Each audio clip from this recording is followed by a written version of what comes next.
네, 이제 시작됐습니다. 예. 예, 박찬 교수님, 그럼, 예, 부탁드리겠습니다. 네, 안녕하십니까. 서울시립대학교 박찬입니다.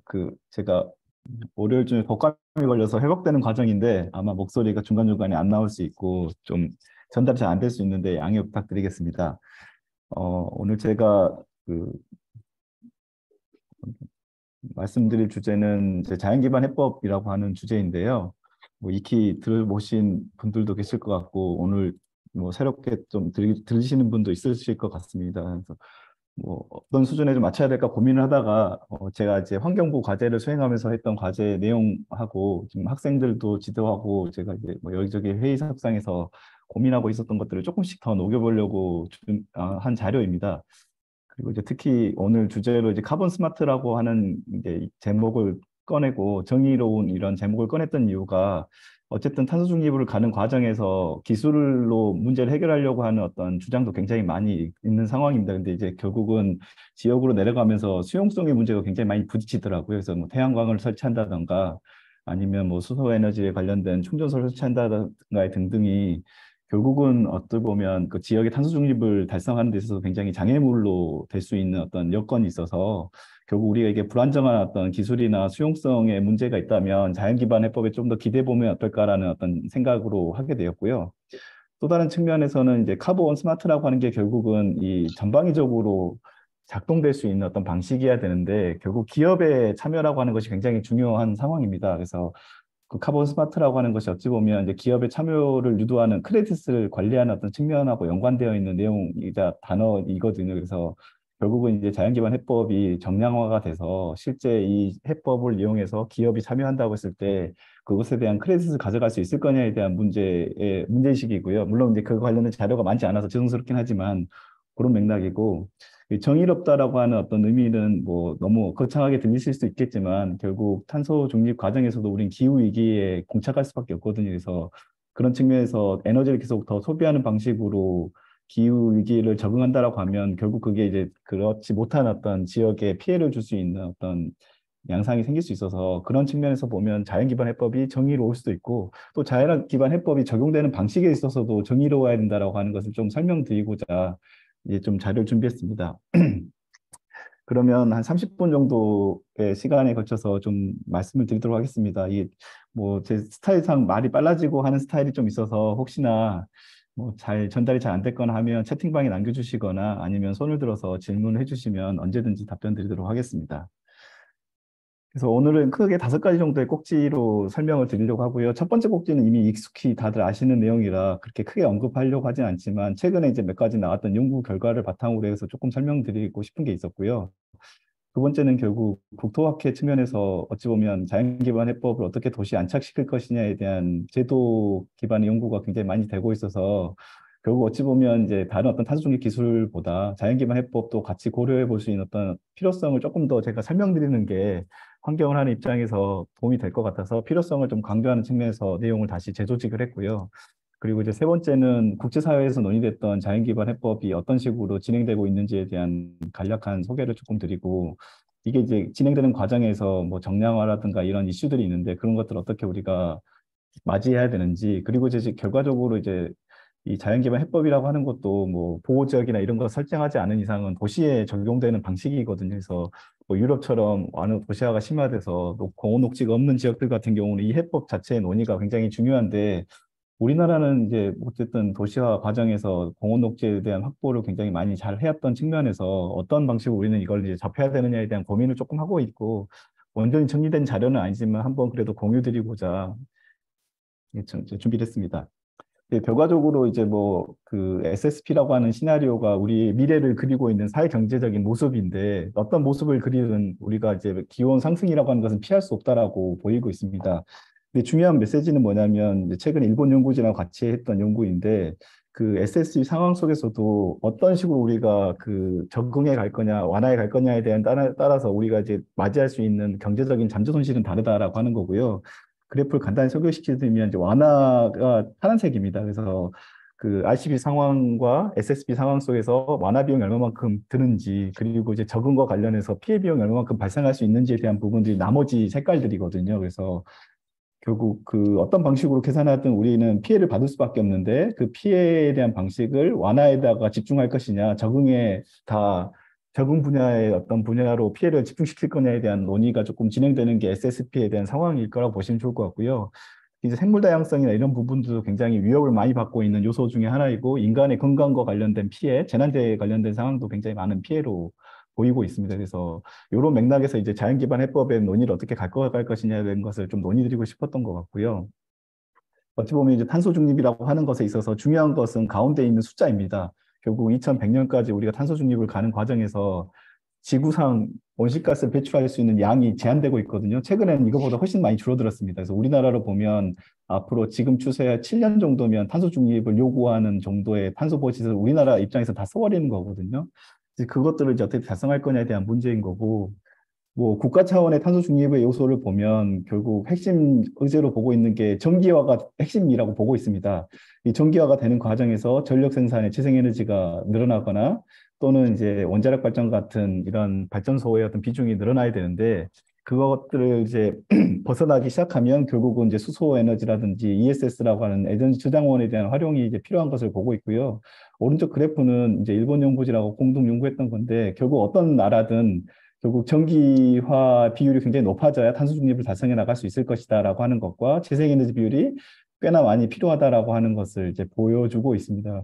그래서 그런 것들이 이제 결국 국가적 차원에서 탄소 중립인데 이게 지역으로 내려오면 또 다른 얘기가 되는 것 같습니다. 결국 지역은 인간이 살아가고 있는 어떤 삶의 터전이자 뭐 이런 삶이 나타나고 있는 곳이기 때문에 지금 그분들에게 모든 것을 바꾸라라고 하는 게 쉽지는 않은 것 같거든요. 그래서 전 세계 많은 연구자들이 연구해 놓은 여러 연구 결과를 모아서 이 연구자가 이제 분석한 걸로 보면 기준 배출량 대비 기술 대비를 했을 때 얼마만큼 줄일 수 있는지에 대한 부분들이 계속 분석이 되고 있습니다. 그래서 제로 건물 같은 경우는 100% 이상을 줄일 수 있는 어떤 기술로 활용되고 있고 태양광이나 이런 것이 65%, 도시계획이나 이런 수단들은 한 10몇 퍼센트, 그리고 도시계획이 한 23% 정도 나오네요. 오늘 이제 주제로 나오고 있는 이제 습각고기, 뭐 자연기반 해법이라고 불릴 수 있는 것이 이제 5% 정도의 탄소를 줄일 수 있는 어떤 장치로 이렇게 보고 있는 것 같습니다. 그래서 이런 것들이 결국 탄소 중립 도시의 이행 과정에서 이제 도입이 될 수밖에 없는데 그게 정말 사회적 수용성이 있게 도입될 수 있을 거냐에 대한 문제에 직면해서 이제 자연기반 해법을 한번 들여다봐야 된다라고 하는 메시지를 전달시키고 싶어서 이렇게 보여드리고요. 또 다른 맥락으로 이제 저희가 설명드리고 싶은 거는 뭐 탄소 중립을 간다 하더라도 지금 이제 인류가 맞이할 수 있는 온도는 1.5도, 2도, 최악의 경우는 3도, 4도까지 올라가는 상황이라고 보고 있거든요. 그래서 어쨌든 지금 각 지자체, 국가에서 기후 적응을 하기 위해서 굉장히 노력을 하고 있는데 대부분 이제 에너지를 많이 써야지 해결할 수 있는 어떤 수단이 중심이 되고 있습니다. 그래서 이제 뭐 이런 것들도 결국은 우리가 이제 겪어보지 못한 2도, 3도에 있어서 안 통할지는 잘 모르는 상황에서 지금 투자가 되고 있는 것 같거든요. 그래서 그런 것들을 대비할 수 있는 어떤 부분도 한 번씩 같이 고려해야 되는 상황이라고 인지하고 있습니다. 이제 뭐 오늘의 어떤 메인 주제 중에 하나인 자연기반 해법이라고 하는 주제이고요. 이 두 번째 같은 경우는 결국 뭐 도시계획을 하셨던 국토를 하셨던 뭐 자연기반 해법이라고 하는 것을 처음 접하신 분을 위한 자료라고 보시면 좋을 것 같습니다. 2021년에 이제 네이처 커멘터리로 나왔던 그 원고인데요. 결국은 그 우리가 1.5도라고 하는 상황이 2035년 정도에 넘어설 거라고 보고 있고 2026년 정도에는 한 번쯤 우리가 1.5도 상황을 겪을 거라고 지금 기후과학자들이 얘기를 하고 있거든요. 근데 이제 그런 상황 자체가 생태계에 있어서는 굉장히 취약한 지점을 만들어내는 데서 티핑 포인트라는 말을 많이 하고 있는데 자연기반 해법을 지금이라도 빨리 적용해서 활성화시키긴다고 하면 그 1.5도라고 하는 티핑 포인트를 넘지 않을 수 있는 가능성이 보인다라고 하는 코멘터리였습니다. 그게 이제 장기적으로 누적되면 2100년 정도 되면 완곡하게 효과가 나타나서 지금 정도의 온도 상태를 유지할 수 있는 그런 어떤 상황이라고 보고 있고 그 상황을 만들어내는 탄소의 양이 10기가톤이라고 하는 양입니다. 1년에 10기가톤 양. 그래서 보존, 관리, 복원이라고 하는 행위를 통해서 1년에 10기가톤만 확보해낼 수 있다면 우리가 1.5도라고 하는 상황을 다른 방식으로 맞이할 수 있다라고 하는, 극복할 수 있다라고 하는 어떤 얘기라고 보시면 좋을 것 같고요. 두 가지 기작입니다. 탄소를 흡수하고 두 번째는 그 자체가 알베도를 변화시켜서 기후를 글로벌리 완화시키는 효과고 그게 0.1도에서 0.3도라고 보고 있습니다. 그래서 두 가지 이제 효과를 같이 주목을 하게 되면 자연기반 해법이라고 하는 것이 꽤 잠재력이 있다라고 하는 것이 나왔고 관련해서 이제 후속 연구들이 꽤나 많이 나오기 시작했습니다. 뭐 보시면 산림이라든지 농경지에 재산림을 시킨다던가 산림이 전용되는 것을 막는 방식 자체만으로도 굉장히 많은 어떤 잠재력을 갖고 있다라고 하고 있고 심지어 이 도시의 이상의 상황에서도 아주 저렴한 비용으로 그 실제 탄소라고 하는 것을 저감하거나 흡수할 수 있다라고 하는 것을 강력하게 주장을 하고 있습니다. 그래서 최근에 이제 국제사회 논의로 비춰보면 뭐 뒤에도 조금 잠깐 얘기를 하겠지만 예전에 CDM이라고 불리는 청정 개발 체계라고 하는 것을 통해서 크레딧을 확보하는 산림조성 사업을 많이 했었거든요. 근데 이제 그걸 하지 말고 인도네시아나 이런 산림의 그 탄소를 많이 흡수하고 있는 지역에 아리디라 플러스라고 하는 사업, 그 결국 보존하는 사업에다가 크레딧을 주자라고 하는 논의로 넘어가기 시작했습니다. 그래서 이제 그게 이제 지금 여기 보이시는 두 번째 Avoid Forest Conversion이라고 하는 어떤 개념이거든요. 그래서 결국 전 지구적으로 보기에는 어쨌든 그런 잠재력을 보고 지켜나가려고 하는 어떤 움직임이 있다라고 하는 것을 이해하시면 좋을 것 같습니다. 그리고 이제 또 다르게 중요한 메시지는 이거입니다. 글로벌리 지금 오른쪽 그래프가 탄소가 어떻게 순환하고 있는지에 대한 부분을 연간 변동성을 보여주는 거거든요. 그래서 인간이나 자연의 활동에 의해 가지고 그 온실가스가 35기가톤 정도가 배출되는데 거기 못지않게 그 토지용 변화, 그러니까 도시를 개발한다든가 여러 가지 활동을 통해서 5기가톤이 매년 평균적으로 전환이 되고 있습니다. 그래서 글로벌리 보면 이제 도시화가 계속 진행되고 있다라고 하는 거죠. 그래서 우리나라 상황은 좀 다른 부분이긴 하지만 어쨌든 지구적으로는 굉장히 큰 이슈이다라고 하는 거고요. 이 식생이나 토양 등등에 의해 가지고 11기가톤이 이제 흡수되고 그다음에 해양에 의해 가지고 10기가톤이 흡수되고 나머지가 10기가톤 정도가 대기 중에 남아가지고 이게 이제 온실 효과를 만들어내는 거라고 지금 계산이 되고 있습니다. 그래서 그것들을 이제 결국 아래에 있는 그림 같이 이제 어떤 부분에서 이 흡수가 진행되고 있고 잔여하고 있는지에 대한 부분들이 싱크라고 하는 그림으로 나타나고 있고요. 이제 오늘 이 그림에서 조금 더 보여드리고 싶은 건 왼쪽 그림입니다. 사실은 이제 2도, 1도, 1.5도라고 하는 것을 이제 논의하기 위해서 파리협정에서 굉장히 많은 논의를 하고 저 같은 이제 과학자, 이제 모델링하는 연구자들이 우리가 어떻게 배출을 줄여나가야 탄소 중립 1.5도를 달성할 수 있느냐에 대한 부분들을 보면 2050년이 넷제로가 된다라고 주장을 한번 한 적이 있거든요. 이제 그게 이제 받아들여서 탄소 중립이라고 하는 선언들이 일어나기 시작했는데 그 메시지보다 중요한 건 뭐냐면 결과적으로 흡수를 해야 되는 상황입니다. 제거를 하거나 흡수를 해야 되는 상황. 그래서 글로벌리 이제 논의하고 있는 두 가지 체계는 닥스라고 불리는 공기 중에서 화학적으로 이산화탄소를 분해시키거나 아니면 이제 식생이나 이런 것들을 이용해 가지고 흡수시키거나 하는 것 아니면 에너지 사용 체계에서 결국은 그 바이오 에너지, 그러니까 나무나 아니면 옥수수나 이런 것들로 만들어질 수 있는 바이오 에너지를 만들어서 거기서 배출되는 것을 그냥 배출하는 것을 하지 말고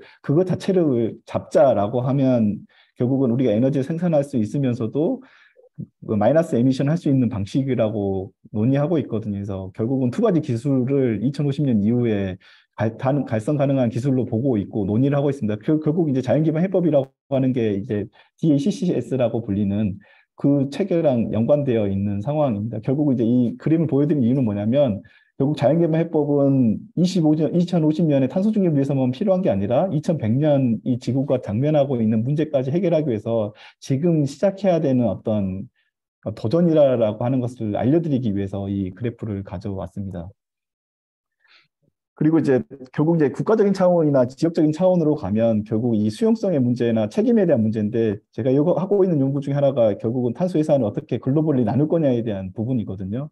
그래서 왼쪽 아래 그래프를 보면 결국 이제 뭐 여러 가지 스킴이 있습니다. 많이 배출한 나라에게 적게 주자, 인구당 주자 뭐 이런 여러 가지 그 배출 할당 스킴이 있는데 이것들을 여러 이제 규칙에 따라서 계산해 보면 우리가 일본하고 같은 케이스로 분류가 되거든요. 그래서 2050년 이후부터는 마이너스가 돼야 되는 스킴도 있습니다. 결과적으로는 이제 이런 것들을 달성하기 위해서 우리나라도 굉장히 이제 시급하게 준비할 필요는 있는 거고요.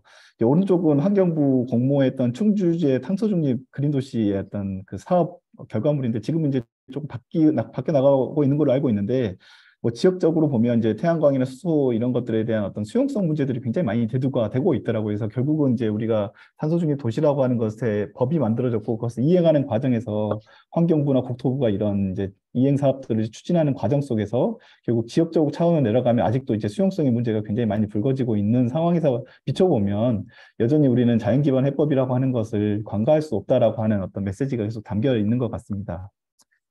그리고 이제 또 다르게 우리가 기후 탄소 중립이라고 하는 부분들을 보는 측면에서 보면 이제 기술적 해법의 어적응에 대한 문제들을 꼬집지 않을 수가 없거든요. 결국은 이제 어쨌든 해수면 상승할 거고 기후도 올라갈 거고 강우 패턴이라고 하는 것이 극단 형태로 변할 텐데 기술만으로 굉장히 이것들을 다 막을 수 있느냐에 대한 부분들도 논의되고 있고 그래서 뭐 일부는 소프트 해법이라고 하는 알림 시스템을 이용해서 조금 재해재난을 줄이자라고 하는 얘기도 많지만 뭐 그것들이 굉장히 효과적일 것이냐에 대한 의문은 여전히 남아 있는 거고 자연개발 해법을 이제 그런 측면에서 다시 한번 강조할 필요는 있는 것 같고요.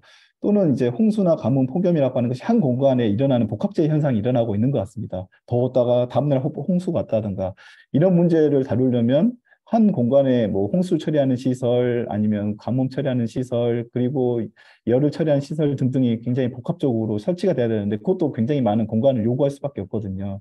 그래서 이런 이게 다양한 어떤 복합재해를 같이 해결할 수 있는 수단으로서도 필요하지 않을까라는 생각을 좀 하고 있고요.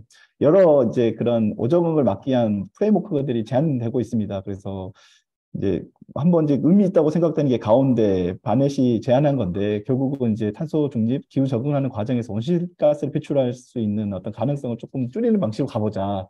그래서 이제 적응으로 인해서 에너지를 사용하는 그 에어컨을 사용한다든가 물을 처리하기 위해서 펌프를 사용한다든가에 대한 에너지 사용이겠죠. 그리고 이제 가장 취약한 사람들이 또 불균형적인 어떤 부담이 일어나는 거. 그리고 도시 차원에서 보면 열섬이 있는 공간에 에너지를 더 사용하게 되면 그 인공열로 인해 가지고 훨씬 더 많은 피해가 취약계층에 이제 전가될 수밖에 없는 상황이 있거든요. 그래서 이것도 이제 오정의 하나로 보고 있습니다. 그래서 그런 측면에서 보면 이제 자연기반 해법이라고 하는 것이 조금 더 정의로울 수 있는 어떤 여지는 조금 더 있어 보이고요. 그런 측면에서 이제 강하게 이제 필요성을 말씀드리다 보니까 벌써 한 15분 정도가 지났는데 이제 지금부터는 이제 어쨌든 국제사회에서 논의했던 자연기반 해법이라고 하는 것들이 어떻게 논의되었는지를 조금 간략하게 요약 설명드리는 시간을 좀 갖도록 하겠습니다. 뭐 많이 보셨을 것 같고 이미 보신 분들도 많으셨을 것 같은 상황이지만 그래도 한 번 더 이제 강조를 드리면 결국 자연기반 해법이라고 하는 것이 여러 이니셔티브 중에 하나이기도 하거든요. 뭐 LID라고 불렸던 하나의 그 저영한 개발도 하나의 이니셔티브였고 그린 인프라라고 하는 것도 하나의 이니셔티브였고 물과 관련된 계획도 하나의 이니셔티브 결국 자연을 생태계를 보호하고 관리함으로써 어떤 사회적 문제를 해결하자라고 하는 이니셔티브 중에 하나 중에 보는 사람도 있고 이제 자연기반 해법이라고 하는 측면에서 저 같은 사람은 결국 해법이면 솔루션을 제공하는 거고 솔루션이라고 하는 것은 정량화가 가능해야 된다라고 저는 주장을 하고 있거든요. 그래서 어찌 보면 이제 다양한 목표 탄소 중립이든 기후 적응이든 이 목표가 정량화될 수밖에 없는 사회잖아요. 1.5도가 정량화되면서 우리나라가 탄소를 줄여야 되는 정량 목표가 설정된 것처럼 그래서 어찌 보면 자연기반 해법이라고 하는 것도 그런 맥락에서 그 목표화될 수 있는 어떤 정량화가 가능해야 되지 아니, 다른 사람이 발표하고 있습니다. 하는 것 같습니다. 잘 지냈어? 네. 시간 주인은 네. 어때? 관리자분께서 조금 뮤트를 해주시면 시간을 다녀오고. 네. 감사합니다. 그래서 뭐 자연기반 해법이라고 하는 것이 오른쪽 아래 그래프처럼 글로벌리 논의되기에는 여러분들이 이미 알고 있던 자연을 보존하고 관리하고 했던 어떤 전략들입니다. 그래서 해양 생태계를 보존 관리한다든가 도시에 공원 녹지를 설치한다든가 행위라서 이게 뭘까라고 하는 지점이 이제 계속 이제 염두되시겠지만 제가 말씀드린 것처럼 저는 이제 결국 정량 목표라고 하는 것이 이제 가시화됐고 그 가시된 목표를 어떻게 할당할 거냐에 대한 논의 속에서 자연개발 해법이 한 분야를 찾아가고 있는 개념처럼 느껴지기도 하고 또 다르게 보면 큰 우산이 되기도 하는 어떤 개념인 것 같습니다. 결과적으로 이제 지향하고자 하는 것은 뭐냐면 탄소 중립이나 적응, 생물 다양성, 생태계 서비스 증진 등을 자연개발 해법으로서 공히 한번 유도해 보자라고 하는 것이 자연기반의 어떤 해법의 핵심이지 않을까라고 생각을 하고 있습니다. 뭐 자연기반 해법의 어떤 그 시작이 뭐 어디냐라고 뭐 따질 수는 없지만 영국이 굉장히 많이 하고 있는 것 같고요. 영국을 필두로 해서 유럽에서 이 시작을 했던 것 같습니다. 그래서 결국 이제 영국이나 이게 그 유럽 차원에서 보면 자연기반 해법을 통해서 그 사회혁신을 해보자라고 하는 어떤 움직임이 하나 있었던 것 같고요. 그래서 이제 그린딜이라고 하는 큰 그 프로젝트를 통해 가지고 사업을 발굴하고 이 사업이 효과가 있었는지에 대한 효과 평가도 해보고 모니터링한 다음에 이런 평가 방법론들을 통해서 정량화시킨 후에 이 사례가 굉장히 효과가 있었다라고 하면 다른 도시에 전파하자라고 하는 어떤 개념을 많이 갖고 있습니다. 그래서 그런 측면에서 이제 가운데 아래에 있는 그림이 결국은 이 공간에 자연개발 해법이 적용됐을 때 관여될 수 있는 이해관계자가 누구냐라고 하는 것을 명확하게 명료하게 하고 그 사람들에게 보여줘야 될 정보가 뭐냐라고 하는 것들을 이제 정리하기 시작했는데 그 자료집을 나중에 이제 보시면 아시겠지만 정량화가 돼 있습니다. 탄소를 얼마만큼 흡수할 수 있고 기후 적응과 관련해서 온도 저감 효과를 얼마만큼 기대할 수 있고 등등이 이게 정리가 되어 있거든요. 그래서 그런 부분들을 조금 잘 한번 살펴보시면 좋을 것 같고요. 최근에 나온 이제 네이처 클라이밋 체인지에 나온 논문인데 그러면 이제 자연기반 해법이라고 하는 것이 단순히 탄소 흡수만을 가진 효과만 기대할 수 있을 거냐? 아닐 거다라고 하는 맥락으로 유럽 도시 차원에서 탄소 중립에 대한 측면을 메커니즘 형태로 제안한 논문입니다. 그래서 보면 왼쪽에 있는 게 이제 자연기반 해법의 하나의 요소라고 불리는 것들이고요. 그 메커니즘으로 보면 결국은 그 어떤 리소스나 이런 것들을 좀 줄여 나가는 방식으로 결국은 자연기반 해법이 작동하는 거잖아요. 에너지를 좀 더 덜 쓴다던가 아니면 시설 투자를 조금 더 덜 해도 된다던가 이런 것들이 궁극적으로 그 산업 경제 활동을 조금씩 변화시키기 때문에 그런 걸로 인한 어떤 저감 그리고 이제 도시 확장이나 이런 것을 억제할 수 있는 어떤 수단적인 것이 될 수 있기 때문에 그런 맥락에서 조금 이제 공간적으로 저감시킬 수 있는 것 그리고 환경의 질을 높임으로써 결국은 어떤 그 우리가 대기오염 물질을 저감하기 위해서 에너지를 굉장히 많이 쓰고 있는데 그런 것들 수질을 굉장히 우리가 저감시키기 위해서 굉장히 많은 에너지를 투입하고 있는데 그런 것들을 줄일 수 있는 방식 그런 것들을 등등 다 계산해 보니까 산업적인 측면에서 교통적인 측면에서 그리고 이제 가정 산업 그러니까 가정 상업 건물 부분에서 줄일 수 있더라라고 하는 거고 이제 이 그래프를 보면 아래 그림이 이제 중요하긴 한데 위에 있는 그림은 결국 이제 지역별로 도시 지역이냐 아니면 농촌 지역이냐에 따라서 어떤 해법이 얼마만큼 더 중요할 것이냐에 대한 중요도가 이제 조금씩 평가되기 시작한 것 같고요. 그 평가를 기반으로 사회경제적 시나리오 하에서 자연기반 해법이 그러면 얼마만큼의 탄소와 관련해서 기여를 할 거냐에 대한 것을 연구해 보니까 이게 그 인당 그 온실가스 배출량을 유럽의 도시 한 40개 지역을 다 매핑한 겁니다. 그래서 두꺼운 거는 그만큼 많은 도시가 포함되어 있다라고 하는 거고 결과적으로 이제 그 녹색 부분이 자연기반 해법에 의해서 저감될 수 있는 양 그리고 조금 연한 녹색이 추가적으로 이렇게 저감될 수 있는 양을 보면 여전히 이제 자연기반 해법으로 모든 걸 해결할 수는 없지만 굉장히 많은 그 에미션을 낮추는 방식으로 작동하고 있다라고 하는 게 지금 실증이 조금씩 일어나고 있거든요. 그래서 이런 맥락에서도 이제 굉장히 중요하다라고 하는 메시지가 굉장히 많이 여러 학회 논문에서 발간이 되고 있는 상황입니다.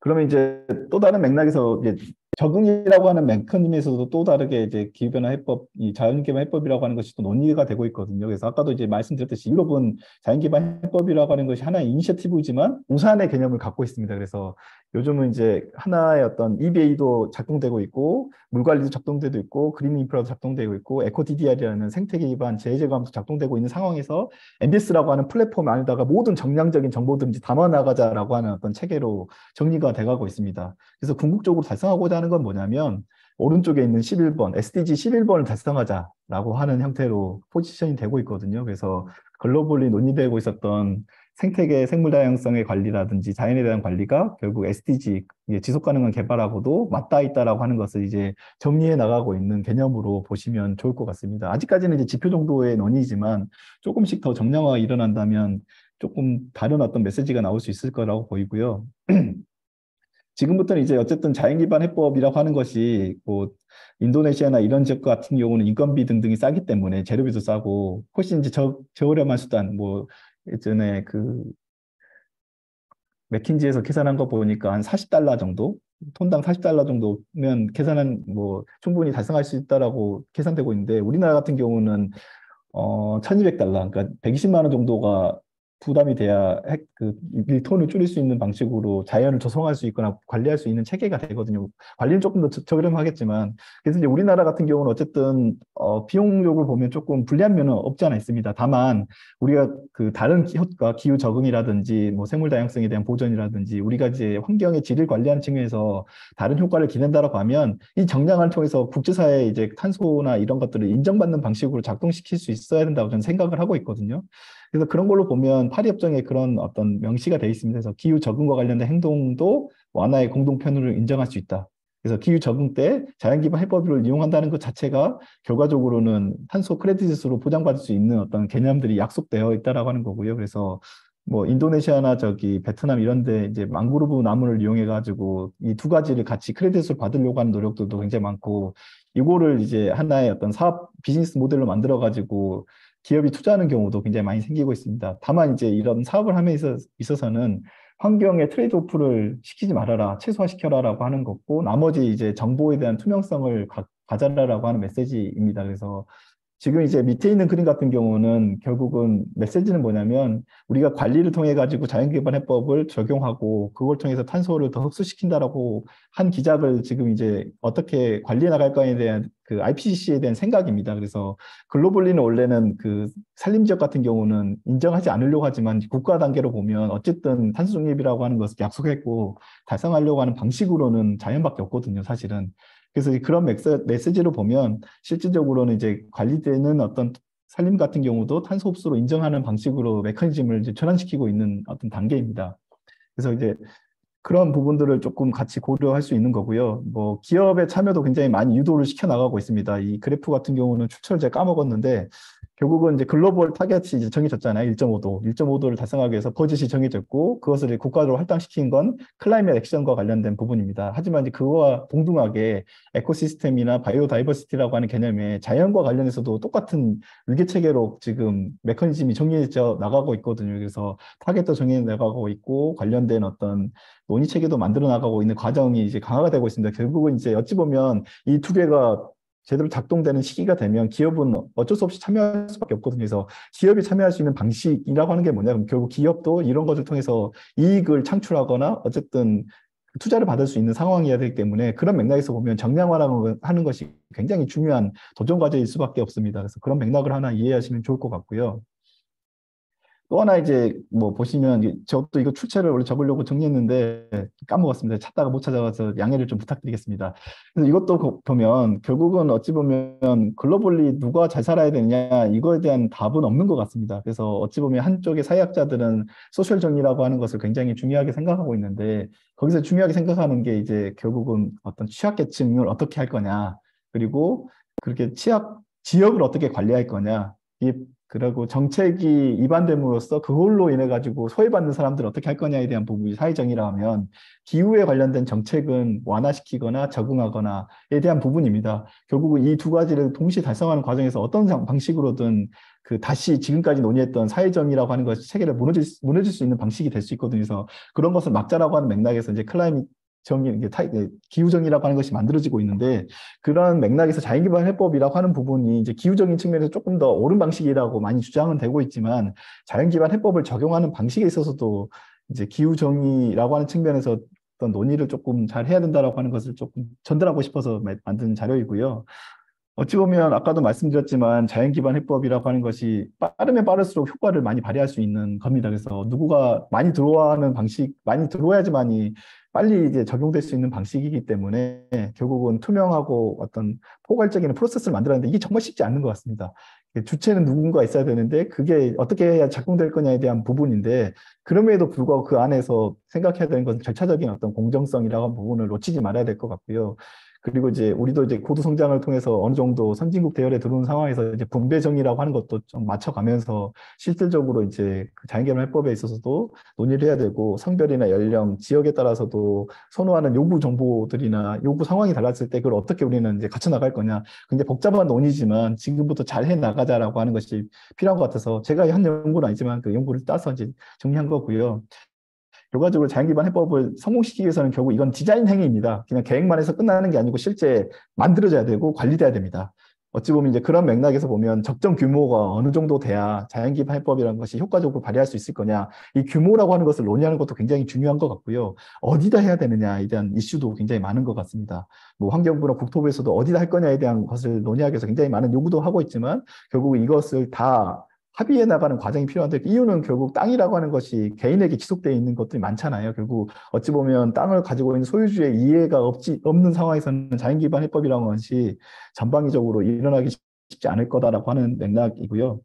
이제 또는 이제 맥락에서 중요한 거는 결국은 공간에 얹어져야 되는 행위이다 보니까 저는 이제 지도화된 정보라고 하는 평가 체계가 필요하다라고 하는 것을 계속 주장을 하고 있습니다. 그리고 저도 기술을 좋아하는 사람이고 과학을 좋아하는 사람이면 그런 어떤 맥락 속에서 어떤 것을 만들든 오른쪽 그림처럼 굉장히 많은 복잡성이 있는 것 같거든요. 그래서 뭐 어떻게 해야지 답이 될까에 대한 고민도 많이 하는데 그 답 없는 속에서 생각을 해보면 어찌됐든 자연과 기술을 같이 결합되는 방식으로 하지 않으면 1.5도를 넘어선 사회는 우리가 살기 힘들지 않을까 이런 생각도 많이 하게 됐습니다. 그래서 온전히 자연 기반 해법을 적용하는 것만이 답이 아닌 것 같기도 하고요. 그래서 어쨌든 관리된 지역과 관리되지 않으면서 자연화 시켜야 되는 지역을 구분해 나가면서 기술하고 자연 기반 해법을 적절하게 조화시켜 나가야 되는 거고 그 적정선이라는 것은 결국 우리가 우선적으로 동의할 수 있는 것은 인간의 안전인 것 같습니다. 그래서 그 누군가 사람 사망할 수 있는 사건이 생길 수 있다던가 안전에 위협이 되는 문제라고 하면 거기는 결국은 기술이 우선이 될 수도 있는 거라고 보거든요. 그래서 자연이 얼마만큼 기여할 수 있는지에 대한 부분들을 좀 명확하게 정량화를 시켜야지만이 어찌 보면 우리는 자연 기반 해법과 그 기술의 불확실성이라고 하는 것을 같이 동시에 고려하는 수 있는 어떤 미래 사회를 그려나갈 수 있지 않을까라고 하는 메시지를 좀 전달하고 싶고요.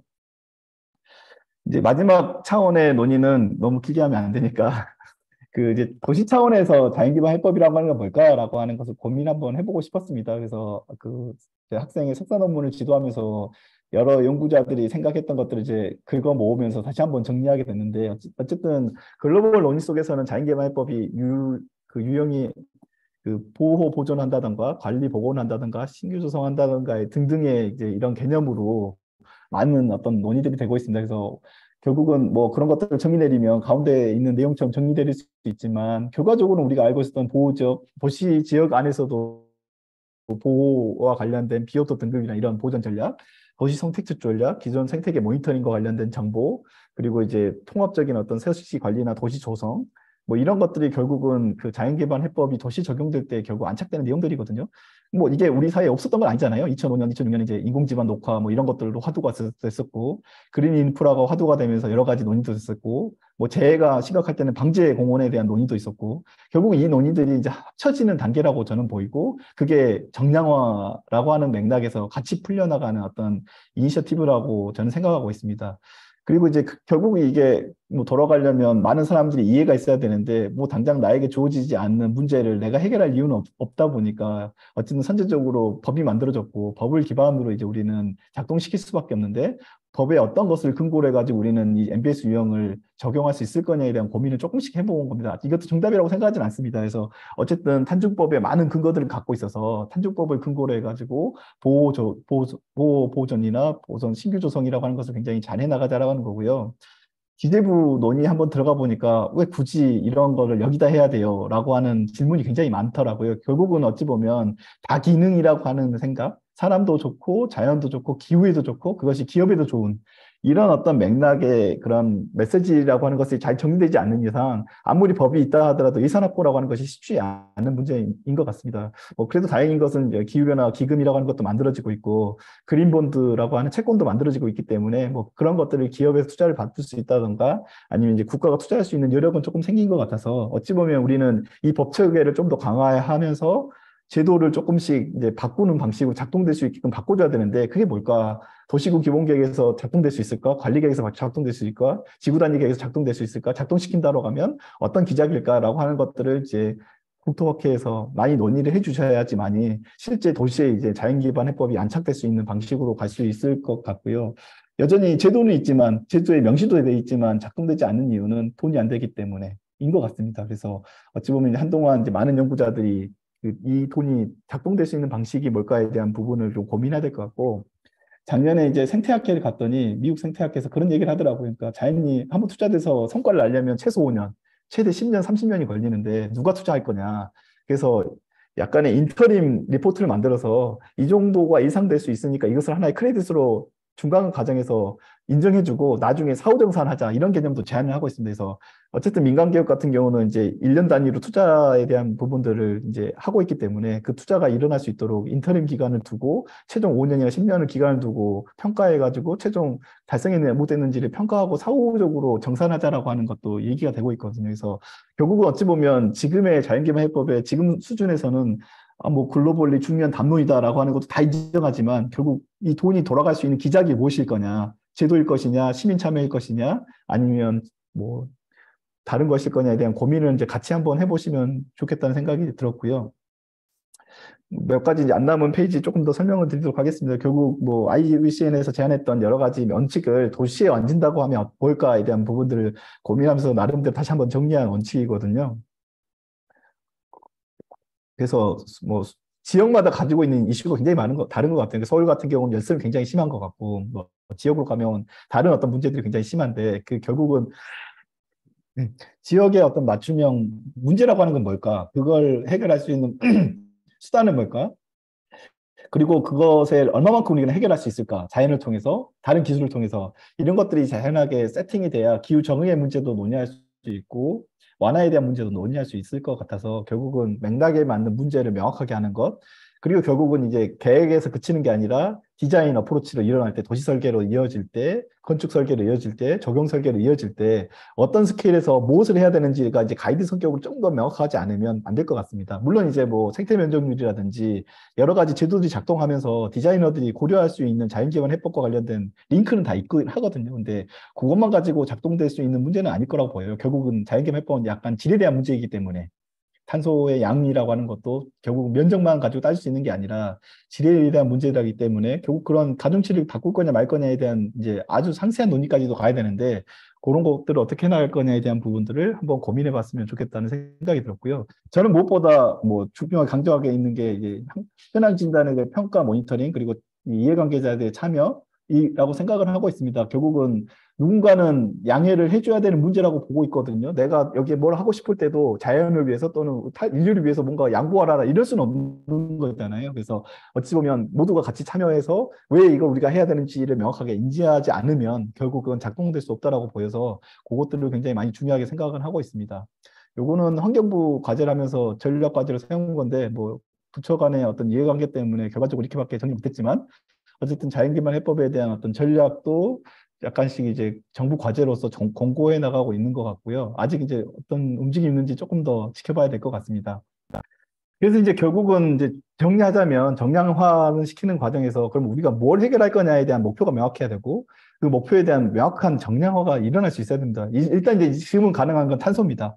탄소는 이제 워낙 중요한 수단도 다들 인정하고 있어서 계산할 수 있는 어떤 알고리즘이나 방법에 대해서도 다들 이제 다 인지하고 계시는 것 같거든요.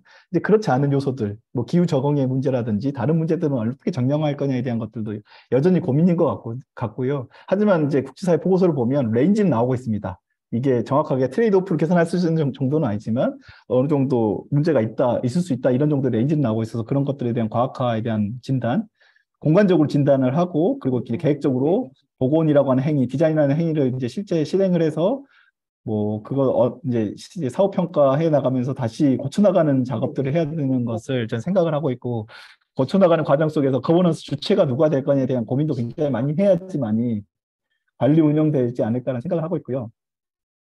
이거는 이제 민간 기업을 참여시키기 위해서 그러면 자연기반 해법이 참여될 때 보전 보호 관리 체계에서 결국 땅을 바꾸는 행위거든요. 땅을 바꾸거나 땅 위에 있는 숙성을 바꾸는 식생을 바꾸는 행위들이 자연기반 해법의 주요 수단이고 물론 이제 물 안에 하는 블루카본 같은 경우 좀 다른 맥락일 수 있겠지만 그런 것들을 결국 어떤 식으로 우리는 영향을 주고받고 있는지에 대한 것을 정량할 거냐에 대한 고민을 하고 있는 연구도 있습니다. 그래서 그 사람이 이제 제안해서 이 틀 속에서 많은 연구들을 또 리뷰를 했더라고요. 그래서 이 틀 속에서도 한번 이제 이런 정량화에 대한 상호작용들을 조금 고민해 볼 수 있는 것 같고요. 마지막으로 이제 공유드리고 싶은 게 아까도 말씀드렸듯이 우리나라한테는 비싼 사업일지도 모릅니다. 장기기반 해법이. 그래서 이제 결국은 이제 뭐 장기적으로 보면 싼 사업일 수 있지만 단기적으로 보면 비싼 사업은 분명하거든요. 탄소 중립 기술 제가 분석을 하면 탄소 중립 갈 때 한 100달러, 그러니까 1000달러가 넘어가면 다 해결될 수 있다라고 보고 있거든요. 기술적으로는. 근데 이 자연기반 해법을 적용하려면 인력비나 이런 거 생각하면 그만큼의 또 많은 비용이 또 소반됩니다.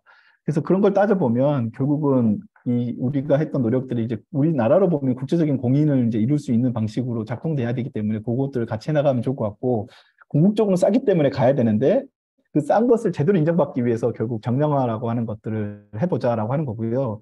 그 정량화하는 과정 속에서 결국은 투명하게, 정확하게, 완전하게 비교 가능성이라고 하는 것을 원칙으로 삼고 있거든요. 물론 이거는 이제 온실가스 인벤토리에 대한 원칙이긴 하지만 앞으로는 보편적인 조금 상황이 되지 않을까라고 생각을 해서 갖고 하게 됐고요. 이 오른쪽에 있는 마지막 밑에 있는 내용은 결국 뭐 용어는 좀 다를 수 있지만 이 생태학이나 여러 온실가스 관련된 여러 이제 규약과 관련된 용어이거든요.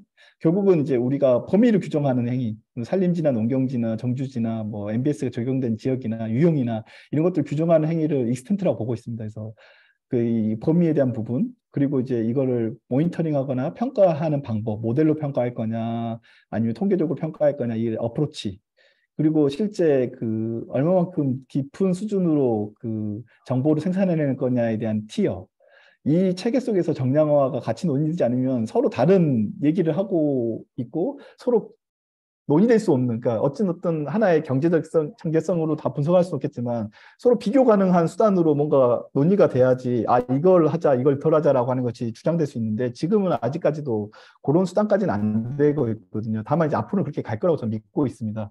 그래서 이제 그런 맥락 속에서 요 세 가지 용어를 같이 저희가 공유하는 차원에서 중요할 것 같고, 이제 국토학회 많은 연구자분들께서 앞으로 제도를 만드는 과정에서도 이런 용어들을 같이 사용해 주시면서 가시면 좋을 것 같고, 무엇보다 이제 자연기반해법에서 우리가 놓치지 말아야 될 거는 제가 이 발표에서 많이 강조를 못했지만 생물 다양성인 것 같습니다. 결국 생물이 우리에게 해주고 있는 여러 가지 효과, 서비스라고 하는 것을 많거든요. 그래서 그런 것들이 무너졌을 때 우리가 인간이 더 많은 노동력을 투입해야 된다든가 더 많은 문제를 해결해야 될 수밖에 없는 상황, 더 많은 에너지 사용할 수 없는 상황도 예상되기 때문에 그런 맥락에서 보면 자연기반 해법을 논의하고 실제 적용하고 이행 모니터링 과정에 참여하시는 분이라면 생물 다양성을 우선 고려할 수 있는 방식으로 많이 유도를 해주셨으면 좋겠습니다. 뭐 너무 빠르게 그리고 훅훅 넘어간 감이 없지 않아 있지만, 뭐 제가 주장하고 싶은 건 어쨌든 기술은 온전하지 않을 수 있다. 그래서 자연개발 해법이라는 것은 굉장히 중요한 논의다. 우리나라 메시지로 보면 어찌 보면 2050년 이후의 논의에서 보면 자연만큼 중요한 건 없다 라고 하는 이 메시지가 굉장히 중요한 거라고 보시면 좋을 것 같고, 이것들을 해나가는 과정에서 지금 펼쳐나가기 위해서는 정량화가 중요하다라고 하는 것을 마지막으로 발표를 마치도록 하겠습니다. 감사합니다. 예, 감사합니다. 박찬 교수님 박수 좀 소하시고 박수 쳐주세요. 예, 오늘 이 자리에 저희 토론자가 소개해 드렸는데 그 외에도 많은 분들이 또 참석해 주셨어요. 저 박찬 교수님 제가 이제 사회하면서 잠깐 설명을 드리면 이제 스마트 도시와 이 뭐랄까요 자연 기반 해법 여기에 두 가지를 놓은 이유가 스마트 시티의 어떤 기술 지향적인 어떤 방식에 굉장히 좀 공허하다는 생각이 들었어요. 우리가 보통 얘기하죠. 똑똑하긴 한데 정말 쓸데없이 똑똑하다 이런 얘기 많이 하잖아요. 현재 스마트 시티가 그런 게 아닌가 싶어요. 기술은 굉장히 다양한데 어떤 방향으로 가고 있는지 그 방향에 대한 뭔가 확신이 없다라는 생각이 들어서 스마트 시티의 스마트는 무엇인가 이 내용이 좀 제가 좀 기획했던 의도였고요. 그에 대한 좋은 답변을 좀 달아주셨습니다.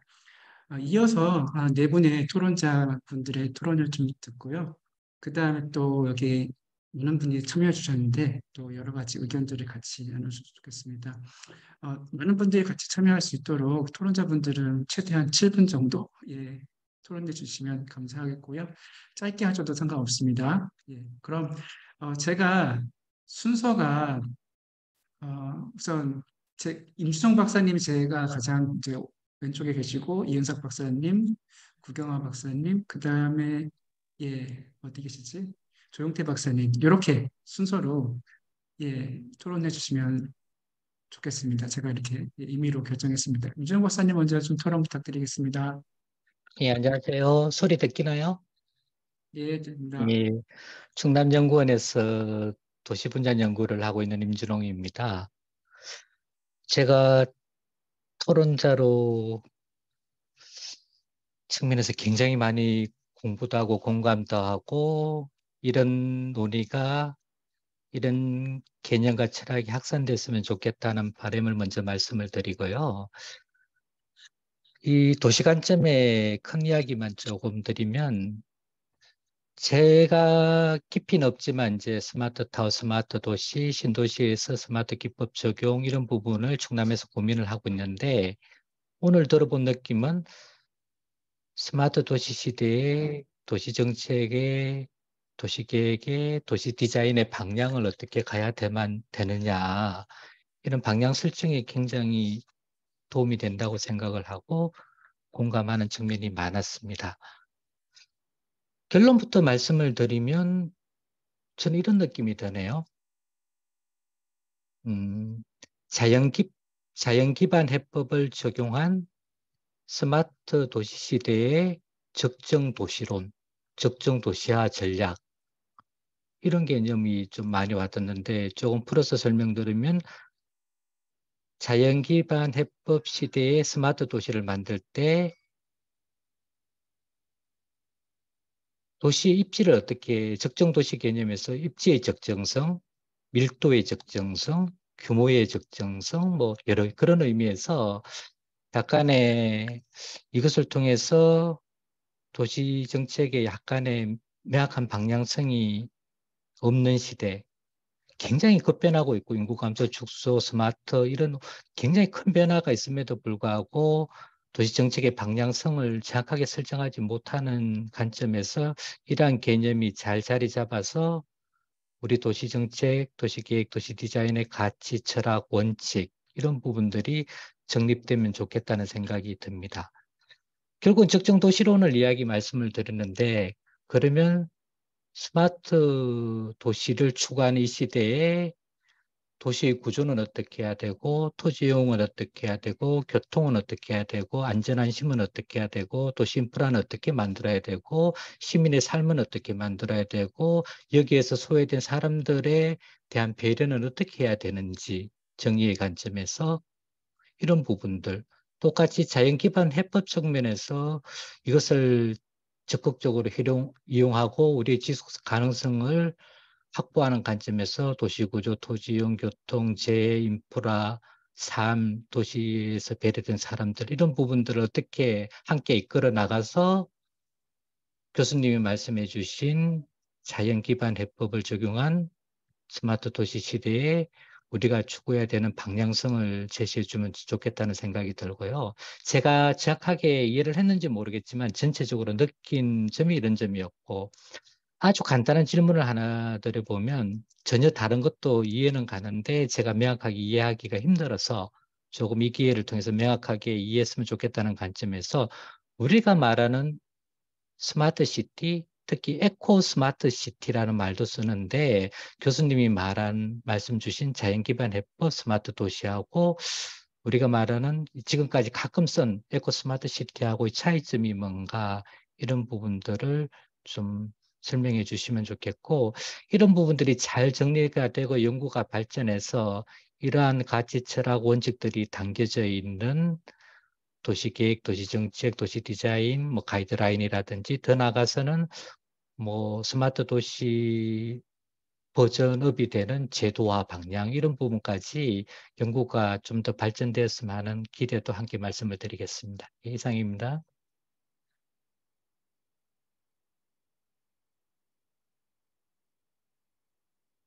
예, 임종 박사님 감사드리고요. 이어서 바로 답변을 해주시겠습니까, 교수님? 아니면 좀 이따가 모아서 할까요? 모아서, 아, 네, 모아서 하시면 마지막에 다 답변 드리겠습니다. 예, 알겠습니다. 그러면은 예, 이은석 박사님 부탁드리겠습니다. 예, 안녕하세요. 이은석입니다.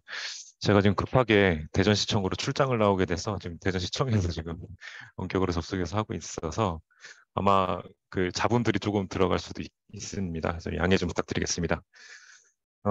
오늘 저 박찬 교수님 세미나 발제는 정말 감명 깊게 들었습니다. 우리나라에서 최고에 가는 MBS 전문가께서 직접 이렇게 자세하게 설명을 해주시는 걸 듣고 보니까 그동안 제가 좀 추상적으로 알았던 MBS에 대해서 좀 명확하게 알 수 있게 되는 좋은 기회이자 계기였다고 생각을 합니다. 결과적으로 제가 박찬 교수님 말씀을 쭉 듣다 보니까 정리가 되는 부분들은 MBS가 결국에는 공공이 주도해야 되는 큰 아이템이다라는 하나의 명제가 제 머릿속에 이제 떠올랐는데요. 더불어서 이제 민간이 공공이 주도하면서 민간이 지원하는 하나의 거버넌스 체계가 이 MBS를 도시 안에 넣을 수 있는 하나의 큰 축이 되지 않겠는가라는 생각을 또 하게 되었습니다. 사실 저는 이제 건축공간연구원에서 기후변화 대응 관련된 이제 건축과 도시정책을 연구하다 보니까 이 두 가지가 최근 들어서 쟁점이 되는 것이 하나는 기후변화 이제 적응에 관한 요소들을 만들어 감에 있어서 명분을 어떻게 잡아갈 것인가와 그리고 이제 온실가스 배출과 기후변화를 완화시키기 위한 다양한 기술적인 아이템들이 도시에 들어감에 있어서 또 부차적으로 발생하게 되는 추가적인 에너지 소비라든지 이 기술 공학적인 어떤 요소들이 도시에 결합되는 과정들이 이제 서로 상충될 수도 있겠다라는 생각도 하게 되는데요. 결과적으로 이거를 도시 안에 잘 결합을 시키는 측면에 있어서 정책 설계가 잘 돼야 되겠다라는 것이 요즘에 하고 있는 생각입니다. 그래서 탄소 중립 기본법이 만들어지면서 탄소 중립 도시에 대한 정책 프레임이 이제 최근에 만들어졌기 때문에 지금 여기 정승영 박사님도 계시지만 다양한 이제 새로운 아이디어들이 지금 모이고 있는 환경이 시작이 된 것이다라고 생각을 하고 있고요. 그런 측면에 있어서 MBS가 중간에서 굉장히 중요한 견인차 역할을 할 수 있지 않겠나라는 생각을 해보게 되었습니다. 결과적으로는 어쨌든 2030년까지는 우리 살고 있는 그 탄소 고배출 구조의 도시 프레임을 이제 저배출 구조화로 바꿔 나가는 과제가 있고 그 과제를 가져감에 있어서 기후변화 완화, 적응과 그리고 자연재해부터 이제 리질리언스를 강화시키는 측면에 있어서 그 MBS가 갖고 있는 명분은 앞으로 이제 점점 더 강화될 것이라고 생각이 들고요. 그렇기 때문에 이제 한 가지 그동안 그 MBS가 갖고 있었던 한 가지 취약점이라고 할 수 있는 부분들은 좋은데 그럼 이게 왜 지금 이 시점에 우리가 이 사업을 도입을 해야 하느냐에 대한 어떤 계획적인 명분이 부족했었던 것 같아요. 근데 지금은 이제 다행히도 이 기후 변화라는 요소들이 이제 경제적 이슈랑 이제 묶이기 시작하면서 이제 돈의 가치와 그러니까 탄소가 즉 그 돈의 가치로서 경제적 가치로서 논의가 되기 시작했기 때문에 MBS가 갖는 또 장점들이 또 부각될 수 있는 시기가 되었다고 생각이 됩니다. 그래서 저는 이 MBS가 도시 안에서 확장되기 위해서는 물론 스마트 시티가 됐든지 탄소 중립 도시가 됐든지 어쨌든 2030년까지의 미래 도시를 만들어가는 관점에서 도구로 본다면 MBS의 경제적인 가치들이 하나의 계획 요소로 논의가 될 수 있게끔 지표화하는 과정들이 앞으로 추가적으로 필요할 수 있겠다라는 생각을 해보게 되었고요. 더불어서 이 MBS가 도시 안에 들어옴으로써 중추적인 어떤 큰 중심축으로서 들어오게 되면 기후변화로 인해서 발생할 수 있는 안전 문제까지도 어느 정도 해결할 수 있음이 이제 증명이 된다고 한다면 보다 더 그 명분은 충분히 가져갈 수 있을 것이다라고 생각이 듭니다. 결과적으로 이제 우리가 이 자리에서 논의하고 있는 부분들은 우리 같은 전문가들이 이 어려운 다양한 요소들을 어떻게 하면 쉽게 심플하게 만들어서 수용성과 명분을 이런 공공사업에 투자할 수 있게끔 이끌어내가느냐가 굉장히 중요한 관건인 것 같습니다. 그래서 이제 복잡한 이유와 복잡한 시스템들을 어떻게 하면 단순화시켜서 그리고 우리 일반 국민들 그리고 일반 공무원들이 공공사업을 추진하는 데 있어서 MBS를 원활하게 이해할 수 있게끔 만드는 것이 앞으로 가까운 시일 안에 풀어야 될 숙제가 아닐까라는 생각도 해보게 되었습니다. 저는 이제 이 정도 의견을 드리고요. 저는 박찬 교수님의 그 발제 자료 중에 22페이지의 자료가 굉장히 인상 깊었습니다. 그래서 앞으로 그 22페이지에 보여주셨던 거버넌스 프레임 자체를 MBS에 국한하는 것이 아니라 스마트 시티라든지 아니면 탄소 중립 도시를 기획하는 데 있어서 굉장히 큰 본보기가 될 수 있는 하나의 프레임이라고 봤기 때문에 이런 내용들을 이제 이 학회를 통해서 적극적으로 홍보할 수 있다면 보다 좋은 방향으로 가지 않겠는가라는 생각을 해봤습니다. 네, 이상 말씀 마무리하도록 하겠습니다. 감사합니다. 예, 이현석 박사님 감사하고요. 저희 연구에서 계속 이 주제는 깊이 파도록 하겠습니다. 이어서 구경화 박사님 이어서 토론 부탁드리겠습니다. 네, 대부분이 그 도시 계획이라든가 이런 쪽에서 이제 많이 연관되어 있는 분들이 와 계신 것 같아요.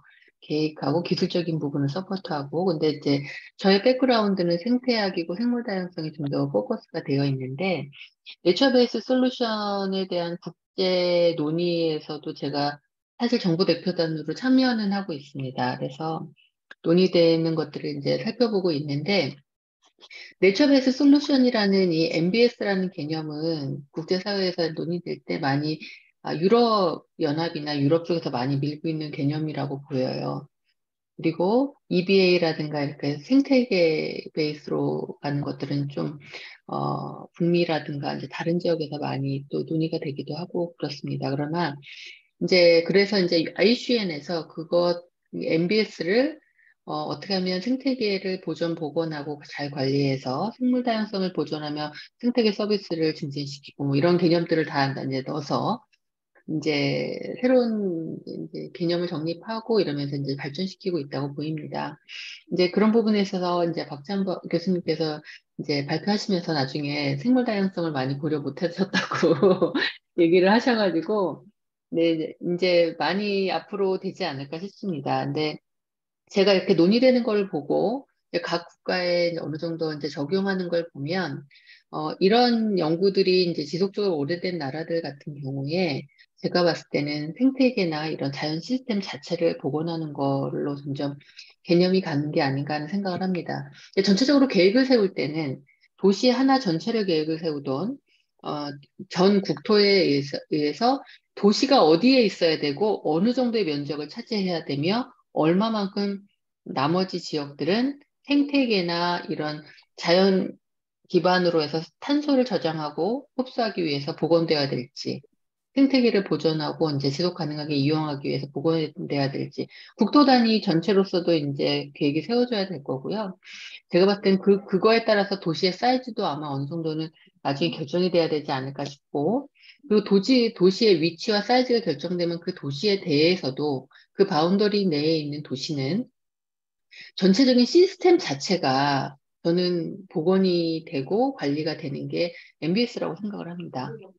물론 여러 가지를 할 수 있겠죠. 기술적인 게 들어갈 수도 있고, 자연 생태계가 복원될 수도 있고, 어떤 지역은 공간적으로 좀 더 보호가 될 수도 있고, 그렇지만 전체 생태계 시스템이 유지될 수 있고, 그것들로 인해서 지속 가능할 수 있는지가 사실은 제대로 된 복원이라고 이제 솔루션이라고 볼 수가 있는 거죠.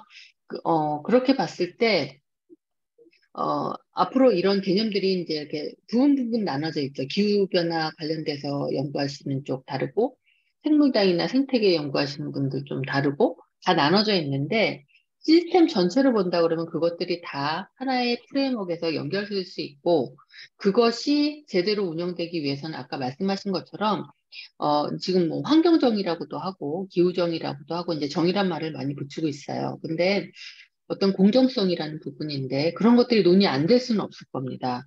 왜냐하면 인간이라는 시스템 자체도 그 시스템 전체에서 같이 움직여져야 되고 거기서 받아들여지지 않으면 결코 이제 이런 것들이 추진될 수 없기 때문에 그래서 이 부분을 좀 더 전 국토나 어떤 도시나 이렇게 그걸 좀 하이러키를 가지고 바라볼 수 있는 관점들이 좀 생겼으면 좋겠고요. 그 시스템들을 다 연결시켜서 그 시스템 자체의 흐름이나 프로세스나 구조나 이런 구성 요소들이 균형 잡히게 잘 유지가 되고 복원되고 해서 탄소 중립뿐만 아니라 그 외에 다른 효과들까지도 시너지를 낼 수 있게 가는 거가 사실은 유럽에서도 지금 생물 다양성 관련해서 내놓는 정책들 보면 그런 것들을 같이 시너지를 낼 수 있는 쪽으로 이제 정책적인 방향이나 이제 정책을 만들고 이끌어가려고 하고 있는 면을 고려할 때 우리도 이제 이런 것들을 좀 같이 고려할 필요가 있다고 생각이 들고요. 그런 면에 있어서는 이런 그 논의에서도 이거를 좀 같이 바라보고 논의할 수 있는 좀 구성원들이 좀 다양화될 필요가 있지 않나 하는 생각이 듭니다. 그래서 이제 그런 부분들을 좀 앞으로 계속 고려를 하고, MBS도 다른 나라가 어떻게 생각하냐도 중요하지만 겉으로 드러나지 않고 이제 추진되고 있는 부분들도 있거든요. 그거를 우리나라에 맞게 정립하고 어떤 그 방향성을 제시하고 이끌어가는 것들도 함께 이루어져야 된다고 생각을 합니다. 그래서 우리나라 전체로 봤을 때는 우리 인구 대비 어느 정도의 면적을 인간이 점유하는 것이 맞을 것인지, 그리고 각각의 균형적인 발전을 위해서 어디에 집중적으로 도시가 스마트하게, 지금 말씀한 이런 에코 스마트던 뭐 이런 스마트하게 만들어져야 될 것이고, 그런 것들이 만들어질 때 생태계나 생물 다양성을 보존하기 위해서 어떤 위치에 마련돼야 될 것이고, 지금 그런 것, 그리고 나머지는 생물 다양성과 생태계의 지속 가능한 증진과 보존과, 그리고 그걸 바탕으로 기후 위기에 대응하기 위해서 어떤 식의 방향으로 보건이라든가 관리가 되어야 될 것이고, 이런 것들이 종합적으로 돼야 될 거라고 보입니다. 그리고 지금 말씀하신 것처럼 그걸 어떻게 정량화할 수 있느냐, 정량화할 수 있는 방법은 되게 여러 가지로 있다고 생각을 해요. 다만 그거를 얼마만큼 지금 최대한 개발해서 넣을 수 있느냐, 이제 적용할 수 있느냐가 문제일 것 같고, 지금 공공의 자금들을 공공이 주도로 해서 이렇게 할 수 있다고 얘기도 하지만, 지금 많은 국제기구에서는 공공의 기금만 갖고 이걸 해결할 수 없는 부분들이 너무 많기 때문에, 사실은 프라이빗 섹터에서 어느 정도로 참여시키고 얼마만큼 의무적으로 하게 하고 부담을 줄 것인가에 대해서 계속 논의를 하고 있는 상황이거든요. 그렇다면 아까 말씀드린 뭐 TNFD라든가 뭐 FD라든가 뭐 TCFD라든가 뭐 ESG라든가 다양한 그 기업이라든가 프라이빗 섹터를 인벌브 시킬 수 있는 이제 그런 것들을 계속해서 국제기구나 이런 데서도 계속 얘기를 하고 있는 건데, 그걸 얼마나 우리나라에 제도적으로 들여올 거고, 그리고 그걸 얼마나 잘 정비해서 적용할 건지, 그것까지는 공공에서 할 수 있다고 생각해요. 하지만 파이낸셜 메커니즘, 재정 동원이라든가 재정 메커니즘에 있어서는 벌써부터 우리나라 같은 경우도 다국적 기업들도 많고요. 많은 중견기업들도 있고, 이런 기업들이 갖고 있는 많은 재정적인 부분들이 이쪽으로 많이 유입이 돼야 된다고 생각을 합니다. 그래서 관이 주도할 수 있는 건 한계가 있고요. 민간이 자발적으로 주도할 수 있는 많은 것들을 지금 개발하는 게 가장 중요하지 않을까 싶고, 만약에 민간이 그렇게 주도한다고 했을 때, 과연 우리는 그것을 서포트할 수 있는 역량이 되느냐. 전문적인 역량도 굉장히 전문가, 인력에 있어서의 역량도 굉장히 중요한데, 아직은 많은 부분이 부족하거든요. 그래서 그런 부분들 어떻게 해결할 것인지. 예, 이런 것들, 이제 다양한 분야에서 이쪽 분야를 전문적으로 연구할 수 있는 이런 것들이 종합적으로 고려돼서 이제 시스템이 만들어져야 된다고 생각이 듭니다. 그래서 제가 이제 두서없이 말씀을 드렸는데, 딱 요약을 하자면 첫 번째로는 이제 좀, 포괄적으로 시스테매틱하게 볼 필요가 있고, 그 안에는 사회 경제적인 것, 그리고 관과 프라이빗 섹터가 같이 갈 수 있는 이런 것들이 만들어져야 되고, 궁극적으로는 프라이빗 섹터에서의 재정이 많이 유입돼야 된다고 생각이 듭니다. 네, 감사합니다. 여기까지 하겠습니다. 예, 감사합니다. 구경아 목사님. 예, 약간 좀 크로스오버 해서 저희 이제 도시 쪽에 생태적인 측면에서 접근해 주셨고요. 앞으로 이런 자리는 계속, 예, 크로스오버 되는 자리는 계속 만들 생각입니다. 다시 도시계획 쪽으로 넘어와서 조영태 박사님께서, 예, 다시 한번 또 토론을 좀 해주셨으면 좋겠습니다. 네, 안녕하십니까. 저는 LH 토지주택연구원에 근무하는 조영태입니다. 네, 나름대로 스마트 시티에 대한 연구들을 한 10여 년 해오고 있는데요. 오늘 NBS 자연 기반 해법, 새로운 용어, 나름대로 저한테는 새로운 용어고 접근이었던 것 같습니다. 상당히 어려운 것도 같은데, 제 경험으로 보면 작년에 이게 함부르크 시청 인근에 메인 도로에 보면 이게 파란색 이 페인트를 도로 전체에 칠하고 1.5도시를 위하여라는 큰 문구가 새겨져 있는 걸 봤는데, 저기 그 독일이나 유럽 사람들의 지구 위기, 기후 위기 내지는 지구 생태에 대한 그런 인식이 우리보다 훨씬 뛰어나구나라는 생각들도 했습니다. 제가 나름대로 전문가라고 생각됐는데 아직까지도 우리 인식이 거기까지 못 미치는가 아닌가 싶다라는 생각이 들어서 반성도 하게 되면서 조금 더 협력적으로 우리 같이 연구해 봐야 된다라는 생각도 들었습니다. 저희 이제 경험이나 기억을 되살려 보면 이제 UCT, UEcoCT라고 이렇게 불려졌던 2010년대 전후의 상황들을 보면 우리나라에서는 유럽과 달리 우리 스마트시티라고 했던 그 당시 UCT, UEcoCT는 상당히 경쟁적으로 접근을 했던 것 같아요. 그냥 도시를 편리하고 팬시한 상품으로 만들기 위해서 스마트시티, UCT를 해왔었는데 그 당시 R&D에서도 국가 차원의 R&D에서도 UEcoCT라고 하는 아까 임준홍 박사님께서 말씀하신 스마트 에코시티, 에코스마트 시티의 개념에 접근이 있었거든요. 근데 실제로는 그 내용상을 살펴보면 에코 따로 스마트 따로 이렇게 진행이 됐었고 결국은 그 연구 과정 한 5년 정도의 대규모 R&D가 끝난 이후에는 또 다시 또 탄소 중립 도시 그리고 UCT라고 이렇게 별도로 갈라져서 또 이렇게 정책 내지는 연구가 진행되었던 걸 보면 우리는 이러한 것들을 이게 융합하고 통합적으로 생각하기보다는 상당히 그 당시에는 경쟁적으로 시작을 했다라는 반성을 하게 됩니다.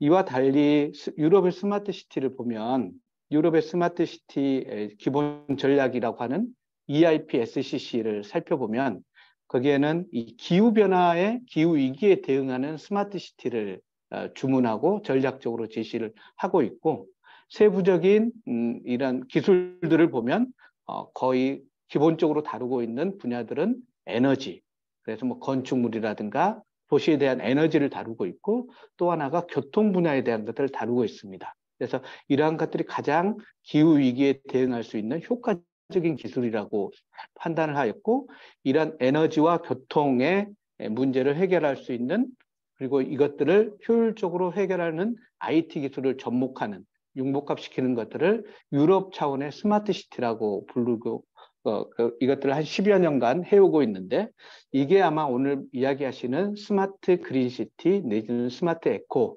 시티에 대한 내용이었던 것 같습니다. 그래서 유럽과 우리가 접근이 다르긴 했지만 오늘 주신 자연 기반 해법은 상당 부분은 유럽식의 그런 접근을 다시 한번 우리에게도 고민하자라는 메시지를 주시는 것 같습니다.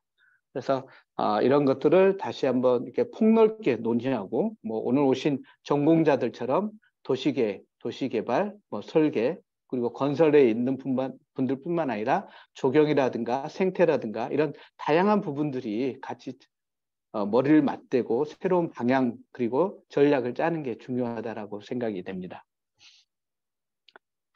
그러면서 보시는 이게 박 교수님이 강조하셨던 그 내용상에서 보면 저도 이 정량화 이슈에 상당히 매력적인 부분이라고 생각이 되고 우리가 스마트 시티가 됐든 탄소 중립 도시가 됐든 앞으로의 접근 방법은 이 둘을 결합한 탄소 중립 도시로 가고 스마트 그린 시티로 가되 이것들을 정량화하고 모니터링하는 그런 체계가 반드시 마련되어야 될 것이라고 생각이 됩니다. 그래서 여기서도 정량화 이슈로 말씀하셨던 현황 진단, 평가, 모니터링 그리고 이것들을 함께하는 거버넌스 체계가 무엇보다도 중요하다라고 생각이 되고요.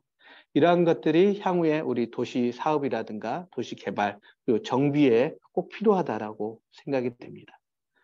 특히 요즘 이야기되고 있는 그 노후 계획 도시, 1기 신도시에서도 대규모의 도시 정비가 이제 모색되고 있고 추진될 예정입니다.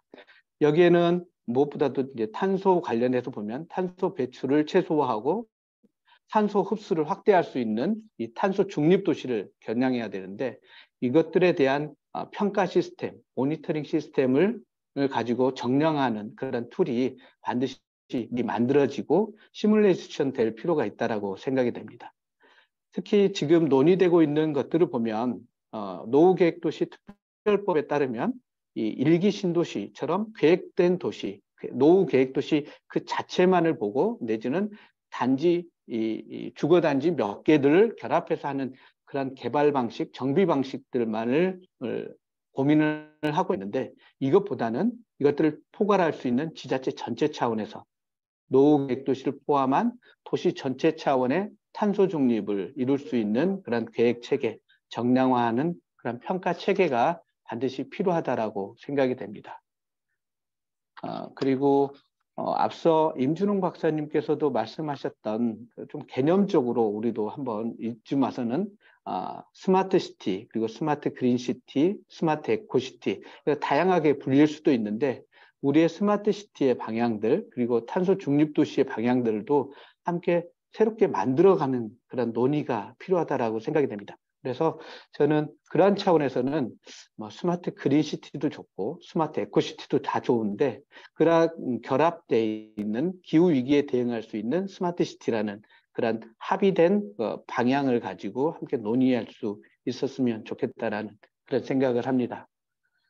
마지막으로 저희 이제 LH에서도 뭐 이와 관련된 저희 ESG 뭐 경영 추진 계획들 같은 것들을 발표했는데, 여기에 2023년 얼마 전에 이것들을 발표했습니다. 저희 회사에서도. 그래서 온실가스를 2000 중장기 계획에 따르면 94만 톤을 감축하겠다. 도시 개발과 정비 과정에서 이것들을 감축하겠다라고 했는데, 오늘 말씀을 들어보니까 자연 기반 해법을 통해서도 이러한 탄소 감축 목표들을 상당 부분 좀 달성할 수 있을 거라는 생각이 들어서, 이런 것들, 이러한 자연 기반 해법 오늘 소개시켜 주신 이러한 것들을 저희 이제 LH 개발 사업 내지는 정비 사업에서도 적극적으로 좀 도입할 필요도 있겠다라는 생각이 들었습니다.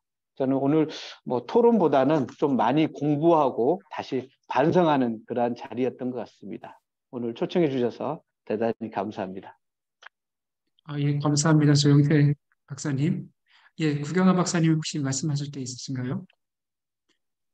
제가 궁금한 게 하나 있어서 좀 여쭤보려고요. 누구나 어떤 분이든지 답변을 좀 해주시면 좋을 것 같아요. 제가 이제 도시계획이나 도시 쪽을 연구하는 사람은 아니었어 갖고, 근데 탄소 중립 도시라는 거는 어떤 나라에서, 유럽에서도 많이 사용하나요? 다행히 오늘 이 자리에 저희 건설기술연구원의 정수현 박사님도 참여를 하셨거든요. 지금 엄청난 지금 국토부의 R&D, 정부의 R&D 사업을 현재 하고 계세요. 탄소 중립 지소를 작성하고 계신데요. 정수현 박사님 혹시 이번 기회에 한번 좀 말씀해 주시죠. 네, 안녕하세요. 건설기술연구원의 정승현입니다. 말씀하셨던 탄소 중립 도시의 기원에 대해서는 잘 모르고요. 탄소 중립 도시에 쓰고 있는 나라들이 대부분 전 세계에 쓰고 있지만, 주로 아까 조영태 박사님 말씀하셨지만 유럽에서 굉장히 많이 쓰고 있고, 유럽에서 추진되고 있는 스마트 시티는 대부분 다 탄소 중립 도시, 탄소 중립 스마트 시티이며, 그리고 C4이라든지 그다음에 기후 중립 도시 100 프로젝트라든지 EU 차원에서 추진되는 엄청난 프로젝트들이 대부분 유럽에서 많이 진행을 되고 있습니다. 네. 네, 아니 제가 궁금한 게 탄소 중립이라고 해서 직접적인 용어를 쓰는지, 아니면 기후 중립이라든가 아니면 뭐 그린 시티라든가 뭐 이렇게 어떤 용어를 쓰냐에 따라서 굉장히 달라질 수 있거든요. 왜냐하면 유럽은 지금 탄소 중립, 뭐 기후위기 대응을 생물 다양성하고 굉장히 연관을 많이 시킵니다. 북미도 마찬가지예요. 도시 단위로 들어가면 단순히 이런 기후, 뭐 탄소 중립만을 고려하는 것이 오히려 이것보다 생물 다양성과 그것에 나오는 시너지 효과를 동시에 고려하면서 시스템 자체를 안정화시키기 위해서 굉장히 노력을 하는 걸 볼 수 있거든요. 그런 거에 비해서 우리나라가 굉장히 기술적으로 움직인다는 생각은 들어요. 탄소 중립이란 굉장히 팬시한 말을 갖다가 도시에다가 그냥 쓰는데, 제가 봤을 때 MBS도 단순히 이렇게 탄소 중립이나 이런 걸로 바로 연결시켜 버리면, 사실 다른 유럽에서도 그렇고 논의될 때 많이 고민되고 있는 생물 다양성이라든가 생태계 그 질서라는 거, 그러니까 생태계 구조라든가 프로세스라든가 이런 것들을 바탕으로 될 수 있는 지속 가능성이라든가 이런 부분에 대해서 굉장히 기술적으로 간과해 버릴 수 있거든요. 그래서 이런 것들이 논의가 되고 있는데, 그래서 우리나라는 왜 탄소 중립 도시라는 말을 쓰게 됐는지, 아니, 그린 도시라고 한다거나 뭐 이렇게 다른 얘기를 해버리면 이런 개념이 다 들어갈 수 있는데, 예, 제가 중간에 잠깐 끊겠습니다. 그 네, 탄소 중립 도시 같은 경우는 이거는 아마 오늘 이 자리는 그 스마트 도시에 대한 뭐랄까요 반성, 그 안에 기술 중심의 어떤 개발 방식에서 좀 벗어나서 내용을 어떻게 채울지, 어떻게 스마트하게 할지에 대한 고민을 하자는 취지에서 지금 이렇게 뭔가 이렇게 분야를 엮은 거고요.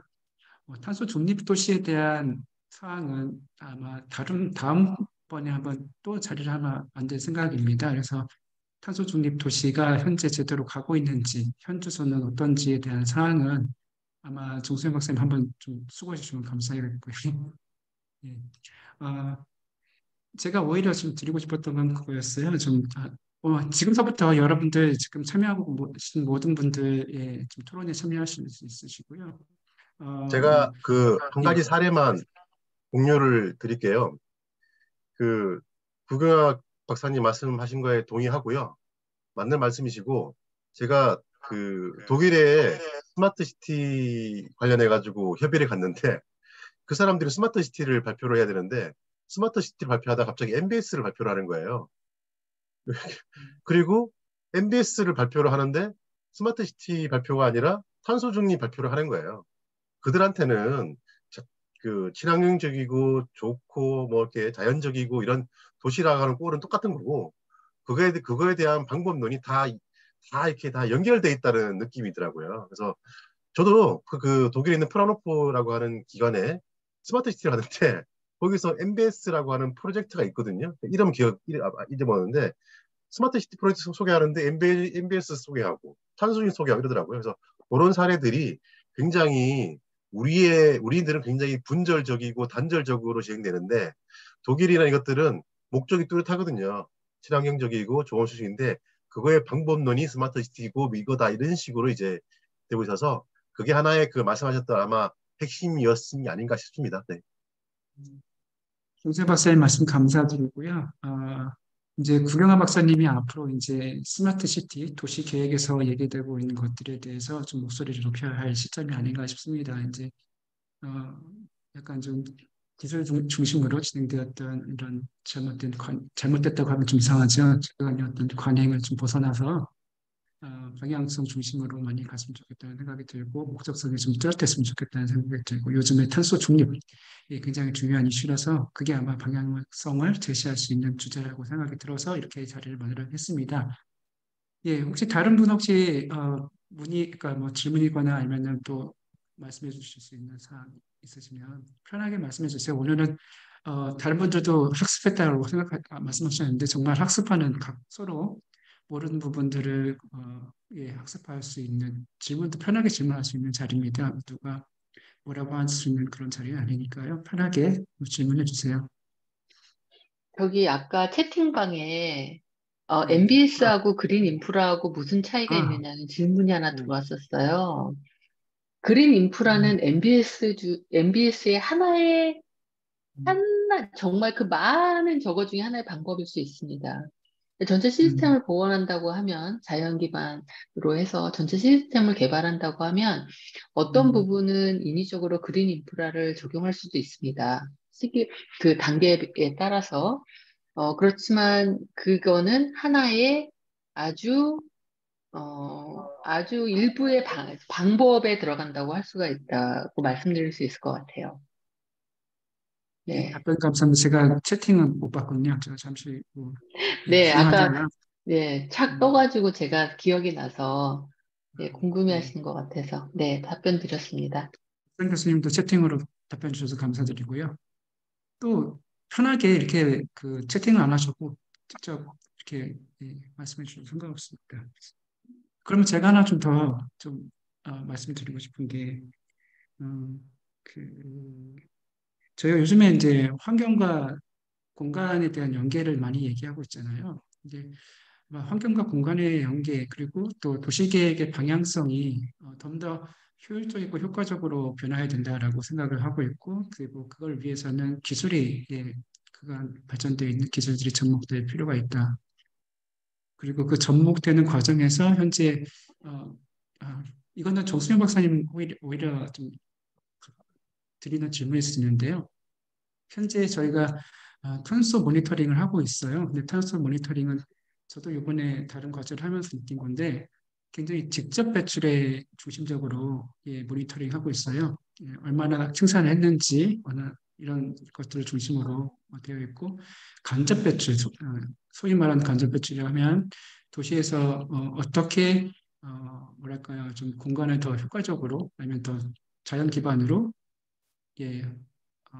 구성을 하고 있는지, 사람들은 어떻게 좀 더 대중교통을 이용하는지 이러한 그런 간접적인 기여 이런 것들은 많이 고려를 못하고 있더라고요. 그래서 탄소 배출에 있어서 어떤 그런 수지를 계산할 때 우리가 이만큼 탄소 배출을 줄였습니다. 아니면 탄소 배출을 하고 있습니다라고 할 때 좀 더 이게 조밀하게 아니면 더 정밀하게 그런 것들이 분석될 필요가 있겠다라는 생각이 들었고 그 점에서 아까 박찬 교수님의 발표 자료를 보면 각 행위에 대한 나름대로의 어떤 원단인지는 모르겠지만 원단이 가까운 것들이 제시가 되고 있어서 어쩌면 그런 연구들이 좀 우리나라에서 좀 진행될 필요가 있겠다라는 생각이 들었습니다. 그래서 공원 녹지 하나 만들었을 때 아니면 내가 어떻게 행동했을 때 실제로 탄소 저감에 예를 들어서 쓰레기 배출을 내가 분리수거를 잘했을 때 얼마나 탄소 저감을 할 수 있는지 아니면 도시 차원에서 바람길을 잘 만들었을 때 얼마큼 탄소 배출의 저감의 역할을 했는지 이런 것들이 좀 수치화 된다면 그것들도 나중에 저희가 뭐랄까요 탄소에 이만큼 저감했습니다라고 경제적인 어떤 뭐랄까요 기여도를 인정받는데 큰 도움이 되지 않을까라는 생각이 좀 들었고요. 그런 점에서 박상 교수님 좀 잠시 좀 어수선하셨는데 들으셨는지 모르겠습니다. 잘 듣고 있었습니다. 네. 어떻게 생각하십니까? 지금 네.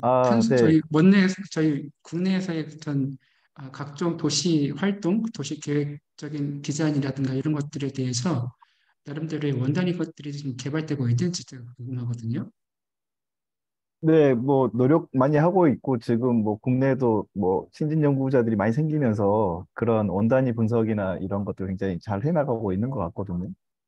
그래서 뭐 시간이 조금 더 필요하긴 하겠지만 아까 이제 제가 말씀드렸던 그 용어에 대한 통일된 이해 속에서 같이 원단위를 만들어내기 시작하면 훨씬 더 파급력이 있을 것 같은데 아직은 그 정도는 아니고 생태계 하신 분 생태계 나름대로 그리고 도시계획 하신 분 도시계획 나름대로의 원단위들을 이해하고 적용하고 있는 아직 방식인 것 같고요. 장기적으로는 좋아질 것 같습니다.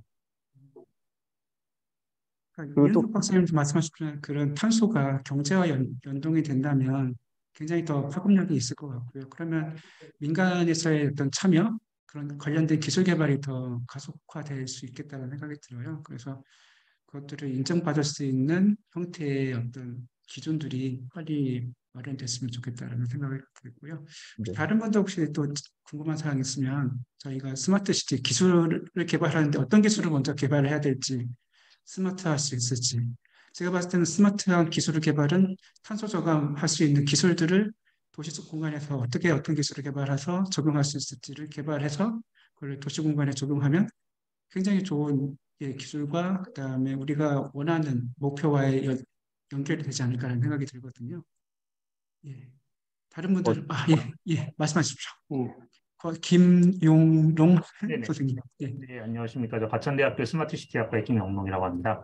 네, 박상 교수님 뭐 언제나 좋은 연구해 주시고 좋은 발표 잘 듣고 있는데 오늘은 특히 더 그중에서도 정말 중요한 메시지를 전달해 주시는 발표였던 것 같습니다.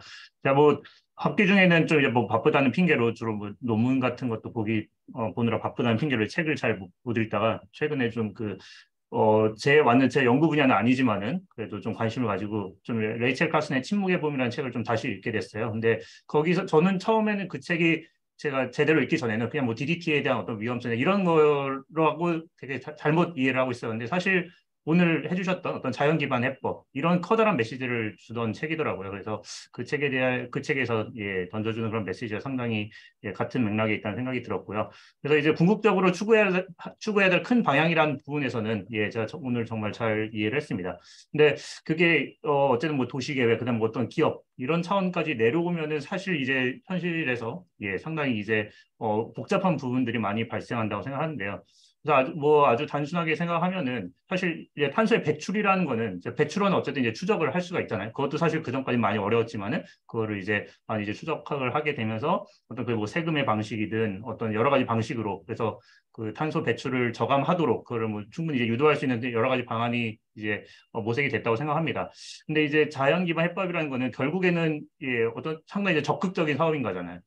어쨌든 자연을 회복시키고 어쨌든 재원이 들어갈 수밖에 없는 그런 적극적인 사업인데 오늘 이제 발표 주셨던 내용을 보면은 이제 뭐 그걸 뭐 배출에 비례해서 뭐 책임을 지는 방식에 대한 뭐 의견도 있고 이제 여러 가지 방식들이 있다고 하셨는데 근데 사실 그 배출에 비례해서 책임을 지는 방식이 아니라고 한다면 그거 외에는 어떤 방식이 정말 가능할지 좀 의문이 들었습니다. 결국에는 어느 국가, 도시, 기업 단위로 그것이 배분이 된다고 하면은 많이 배출한 데서 많이 그 책임을 지고서 자연 기반 해법으로 해야 된다. 근데 그거 외에는 어떤 방식이 사실 납득이 될까라는 좀 근본적인 의문이 들어서 예, 물론 너무 또 예, 큰 이야기이긴 하지만은 그거에 대해서 좀 디테일한 어떤 다른 어떤 의견들이 있는지 예, 그 점에서 좀 여쭤보고 싶었습니다. 인간의 이기심이 합리성을 이길 수 있을지 모르겠는데 이게 결국은 배출 분담 논의도 정치적인 결정이 될 수밖에 없는 상황인 것 같고 뭐 그 메커니즘을 어떻게 작동시킬 거냐에 대한 부분은 뭐 고민해 볼 수 있는 상황일 것 같습니다. 모두가 동의한다고 하면. 뭐 그래서 너무 어려운 질문이라 답은 못 드리겠고요.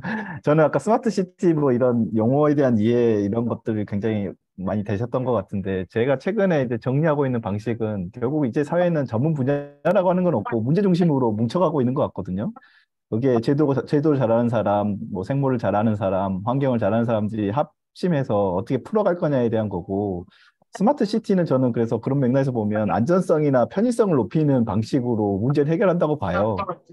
그 중에서 이제 결국 탄소를 줄이면서 우리는 편의성을 놓치지 말아야 되기 때문에 스마트 시티라고 한 논의 속에서 편의성을 놓치지 않는 방식으로 탄소를 어떻게 줄일 거냐에 대한 논의 체계 속에서 자연 기반 해법도 논의될 수 있다라고 보거든요. 뭐 그런 다른 맥락에서 생물 다양성을 높이기 위해서 문제 해결하기 위해서 자연 기반 해법이 논의될 수 있다고 봅니다. 그래서 어찌 보면 구경화 박사님이 아주 잘 정리해 주셨는데 결국 생태계의 어떤 건강성 또는 온전성이라고 하는 것이 지켜지는 방식에서 우리가 살고 있는 거 아닌가에 대한 큰 전제 속에 있다라고 하면 그 문제라고 하는 것이 좀 불거지면 그 문제 중심으로 이니셔티브가 발생할 수 있다고 보거든요. 그래서 그 이니셔티브 속에서 우리가 놓치지 말아야 될 항목이 무엇인지 스마트 시티는 편의성이냐 아니냐 뭐 이걸 따질 수도 있고 안 따질 수도 있지만 그런 논의 속에서 우리가 같이 접근해 나간다면 그게 어떤 용어이든 결국 궁극적으로 인간이 더 좋은 삶을 만들 수 있는 과정으로 가는 거라고 저는 보이고 있거든요. 그래서 너무 그런 용어에도 이렇게 집착하지 않아도 되지 않느냐. 물론 이제 밑으로 내려가면 실행하기 위해서는 그런 용어의 차별성이라는 것이 발생해야 되기 때문에 어쩔 수 없지만 결국 우리가 인간의 측면에서 보면 문제를 해결하는 과정으로 지금 이런 논의들을 하고 있기 때문에 그런 맥락에서 서로가 같이 이해하고 바라보고 같은 말을 할 수 있는 방식이 되면 좋겠다는 생각을 하고 있습니다. 제가 한 말씀 드려도 될까요? 네. 저희가 생물 다양성 제가 계속 연구하고, 이제 그거에 생태계에 대해서 연구하고 하면서 가장 중요한 것 중에 하나는 사실은 주류화라고 얘기를 합니다.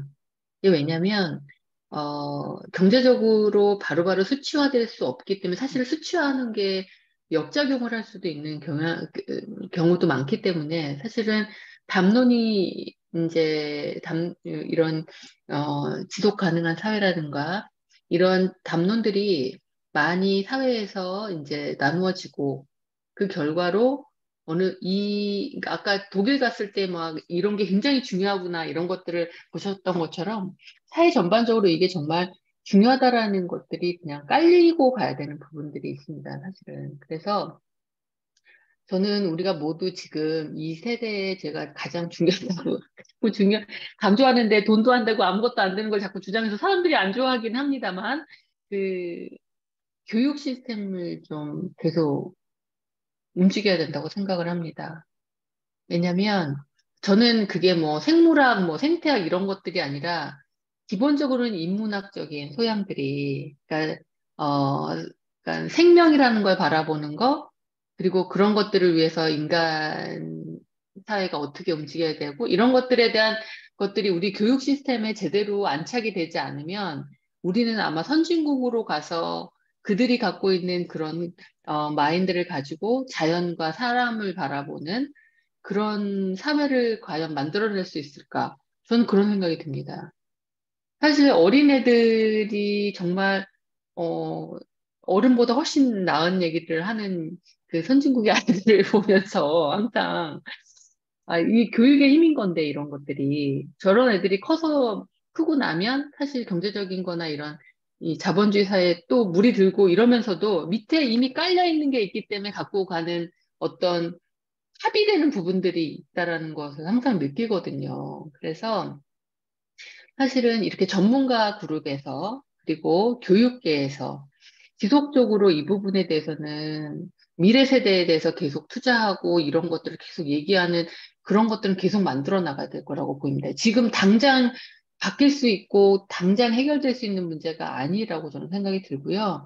저희 정말 길게 봐야 된다고 생각합니다. 그리고 어, 변화를 막을 수 없다면 얼마만큼 자연에 돌려줘야 되는지도 생각을 해봐야 될 때가 아닌가 하는 생각이 들어서 저는 그런 부분들도 많이 논의가 지금 이제 교육 시스템 자체에서 돼야 되지 않나 싶었어요. 다들 그런 부분에 있어서 많은 좀 얘기를 나눠주시면 다른 학회 가거나 뭐 이런 모임에서 참 이런 것들이 정말 필요할 것 같습니다. 저는 계속 네, 느끼는 바입니다. 알겠습니다. 학회 저희 다음에는 무슨 교육이나 이쪽에 관련된 학회를 조인을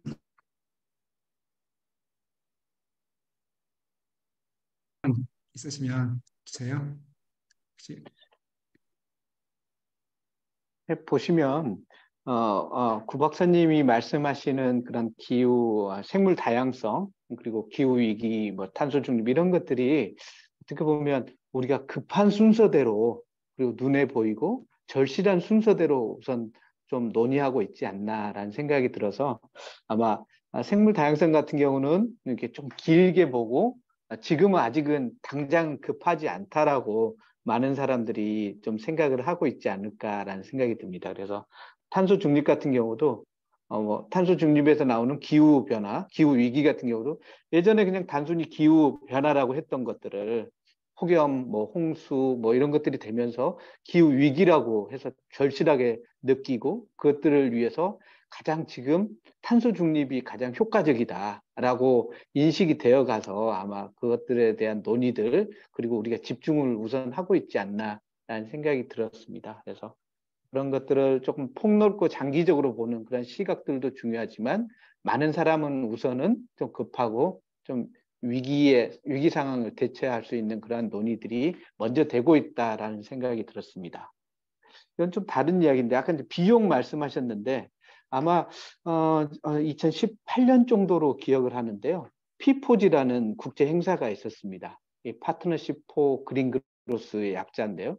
이게 2018년에 제1회 피포지 행사가 있었는데 네덜란드에 있었습니다. 코펜하겐에 있었는데 그때 이제 그린 그로스 전 지구의 그러한 그 기후 위기에 대응하기 위해서 녹색 성장이 필요하고 그것들을 위한 국제적인 파트너십을 이루자 이런 생각으로 모였던 그런 국제 회의였고 네덜란드 총리 그리고 우리나라 대통령도 참석을 했고 각 기업들 유럽에 있는 기업들 뭐 지자체들도 많이 참석을 해서 그 파트너십 회의가 있었는데 그때 되게 인상 깊었던 이야기는 칼스버그 회장이 이제 나와서 기금을 자기가 이 기후위기 내지는 녹색 성장을 위해서 기금을 내놓기도 하고 투자도 하겠다라고 했는데 그 기금을 쓰고 투자를 하겠다라는 대상이 기후위기에 도움이 되는 기후위기를 막을 수 있는 그리고 탄소 중립을 할 수 있는 곳에만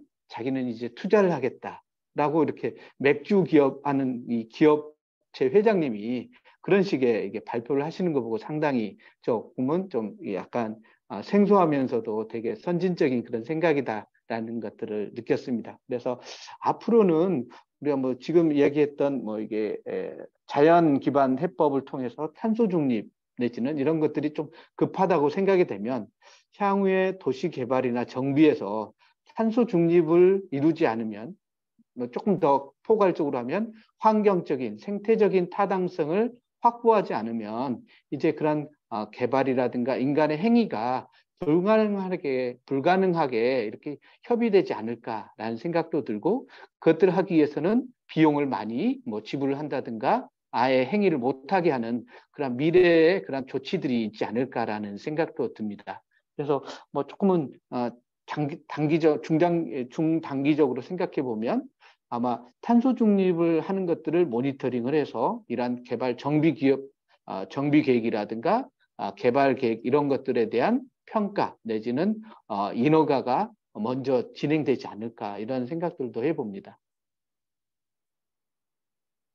감사합니다.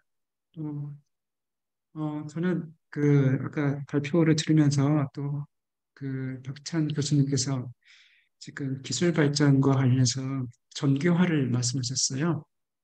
이제 지금도 벌써 저희가 많은 것들이 이제 무선으로 운영이 되고 있고 그에 따라서 많은 전기가 소요되고 있습니다.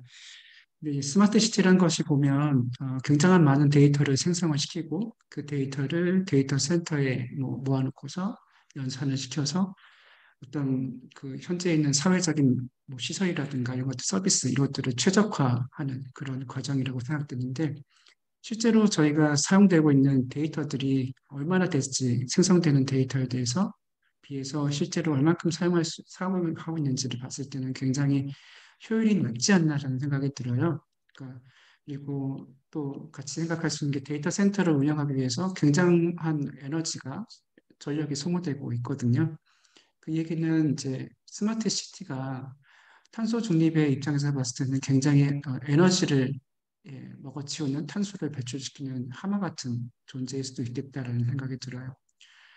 또 저희가 엄청난 저희 스스로도 보면 저는 그런 용어를 쓰고 싶더라고요. 디지털 쓰레기.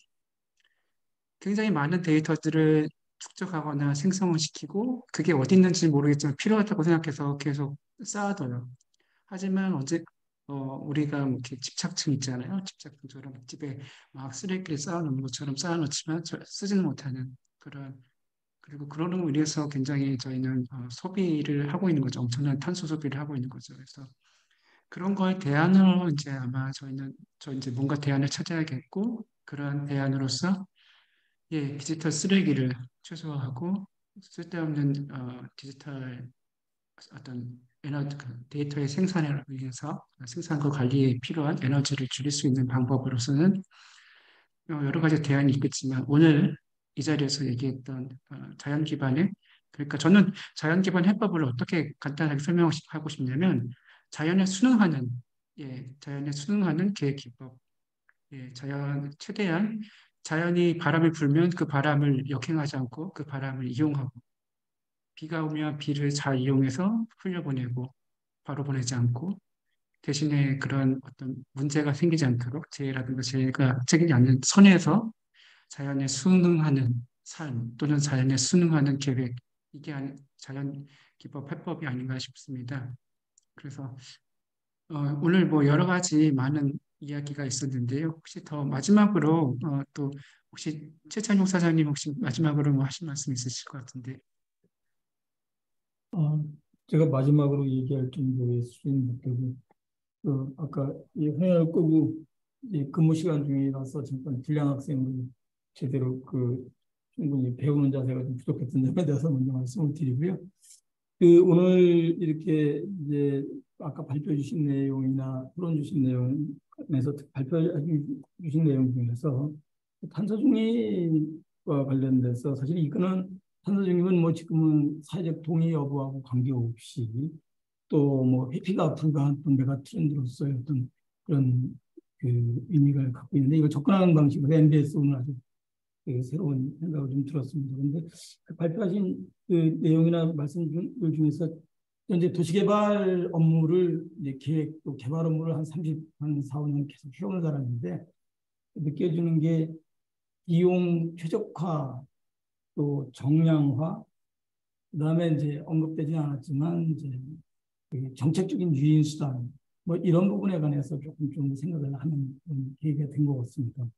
사실은 이 공공이든 민간이든 이제 도시 계획 또는 개발을 하는 입장에서 보면 사실은 이 사회적으로 굉장히 요구되는 또는 미래를 위해서 요구되는 이런 사항들에 대해서 비용 또는 시간에 대한 관심이 굉장히 많이 가질 수밖에 없을 거고요. 그렇다고 하면은 그거에 대해서 좀 적응할 수 있는 정량적 기준 또는 계획적 기준 이런 것들이 아마 필요로 하게 될 것 같습니다. 막 그런 게 전제되지 않고는 과연 이런 많은 논의와 정책적 수단들이 과연 제대로 그 현실에서 적용 가능하겠느냐 하는 생각을 좀 갖게 되거든요. 그래서 지금쯤은 이렇게 거론되는 것들이 좀 정량화는 기준으로서 될 수 있도록 하는 작업도 같이 병행됐으면 좋겠다는 생각입니다. 과거에 이제 대규모 공공개발을 할 때 보면 이제 좀 뭐 요새도 그런 것들이 있긴 합니다만 왜 공원 녹지 면적을 어느 정도 비율로 할 거냐에 대해서 막 그 인허가 과정에서 치열한 이제 이 싸움이 좀 뭐 표현이 좀 그렇긴 합니다만 이루어지거든요. 근데 그런 과정에서 나름대로 이제 그 사례를 중심으로 해서 기준을 만들어가는 노력들을 했었기 때문에 이제 어느 정도 그 진행이 좀 될 수 있었고요. 이제 조금 더 한 단계 높은 이런 그 미래에 대한 요구를 담는 그 도시계획 개발에 있어서는 막 기준들이 좀 뭐 시기별로 좀 차이는 있을 수 있겠지만 어떤 기준을 좀 만들어가는 노력이 있어야만 실제로 그 현실에서 실현 가능성이 높아지지 않겠느냐 하는 생각을 좀 갖게 되는 것 같습니다. 뭐 말씀하신 대부분의 이런 조금 더 수준 있는 말씀에는 어울리지 않을지 모르겠는데요. 그 현실에서의 느끼는 감은 그런 점이 있다는 점만 말씀드리겠습니다. 고맙습니다. 방금 말씀하신 분은 용인도시공사 실장님이십니다. 예. 예, 혹시 박찬 교수님 마지막으로 마무리 좀 발제자십니까? 하시고 마무리 짓죠. 아니 뭐 열띤 토론해 주셔서 감사합니다. 제가 목이 더 안 좋아져서 더 이상 말씀드릴 건 없고 뭐 계속 발전하고 논의해야 더 깊어질 수 있는 것 같아서요. 네, 그런 부분이 좀 진행됐으면 좋겠고 저 사장님 말씀하셨던 것처럼 결국은 논의는 복잡하게 하더라도 결정은 단순해져야 될 것 같습니다. 그래야 많은 사람들이 참여할 수 있는 것 같고 저도 뭐 단순하게 좀 설명드리고 싶은데 아직 제 머릿속이 너무 복잡해서 여기까지가 제 최선이었다라고 이해해 주시기 바랍니다. 예, 앞으로 자주 뵀으면 좋겠고요. 오늘 이번 자리를 통해서 더 이런 내용들이 아까 말씀 주셨던 것처럼 보시 요청하신 것처럼 심도 있게 티어 1, 2, 3, 4, 5까지 깊이 들어갈 수 있도록 그런 자리를 마련하도록 노력하겠고요. 앞으로 또 연구회에 행사가 있을 때 많은 참여 좀 부탁드리겠습니다. 정수영 박사님 몸 아프신데 참석해 주셨는데 제가 별도로 말씀 부탁 안 드려서 다음번에는 발제해 주시는 걸로 대체하겠습니다. 그러면 오늘 주말 불금입니다. 잘 보내시고요. 또 다음번에 뵙도록 하겠습니다. 감사합니다. 안녕하세요. 감사합니다. 네, 수고하셨습니다. 수고하셨습니다. 네, 다음에 뵙겠습니다. 들어가세요. 들어가세요. 고맙습니다. 조 박사님 네. 오랜만에 반가웠어요. 네, 선배님 건강하십시오. 주말 잘 보내십시오. 예, 고맙습니다. 네, 조만간 또 뵙겠습니다. 예, 그러시죠. 네, 오늘 고맙습니다. 고맙습니다. 네. 네, 권 박사님 수고하셨습니다. 제가 수고하셨더니요. 다 참여하신 분이 수고하시죠. 들어가세요. 네, 또 뵙겠습니다. 예.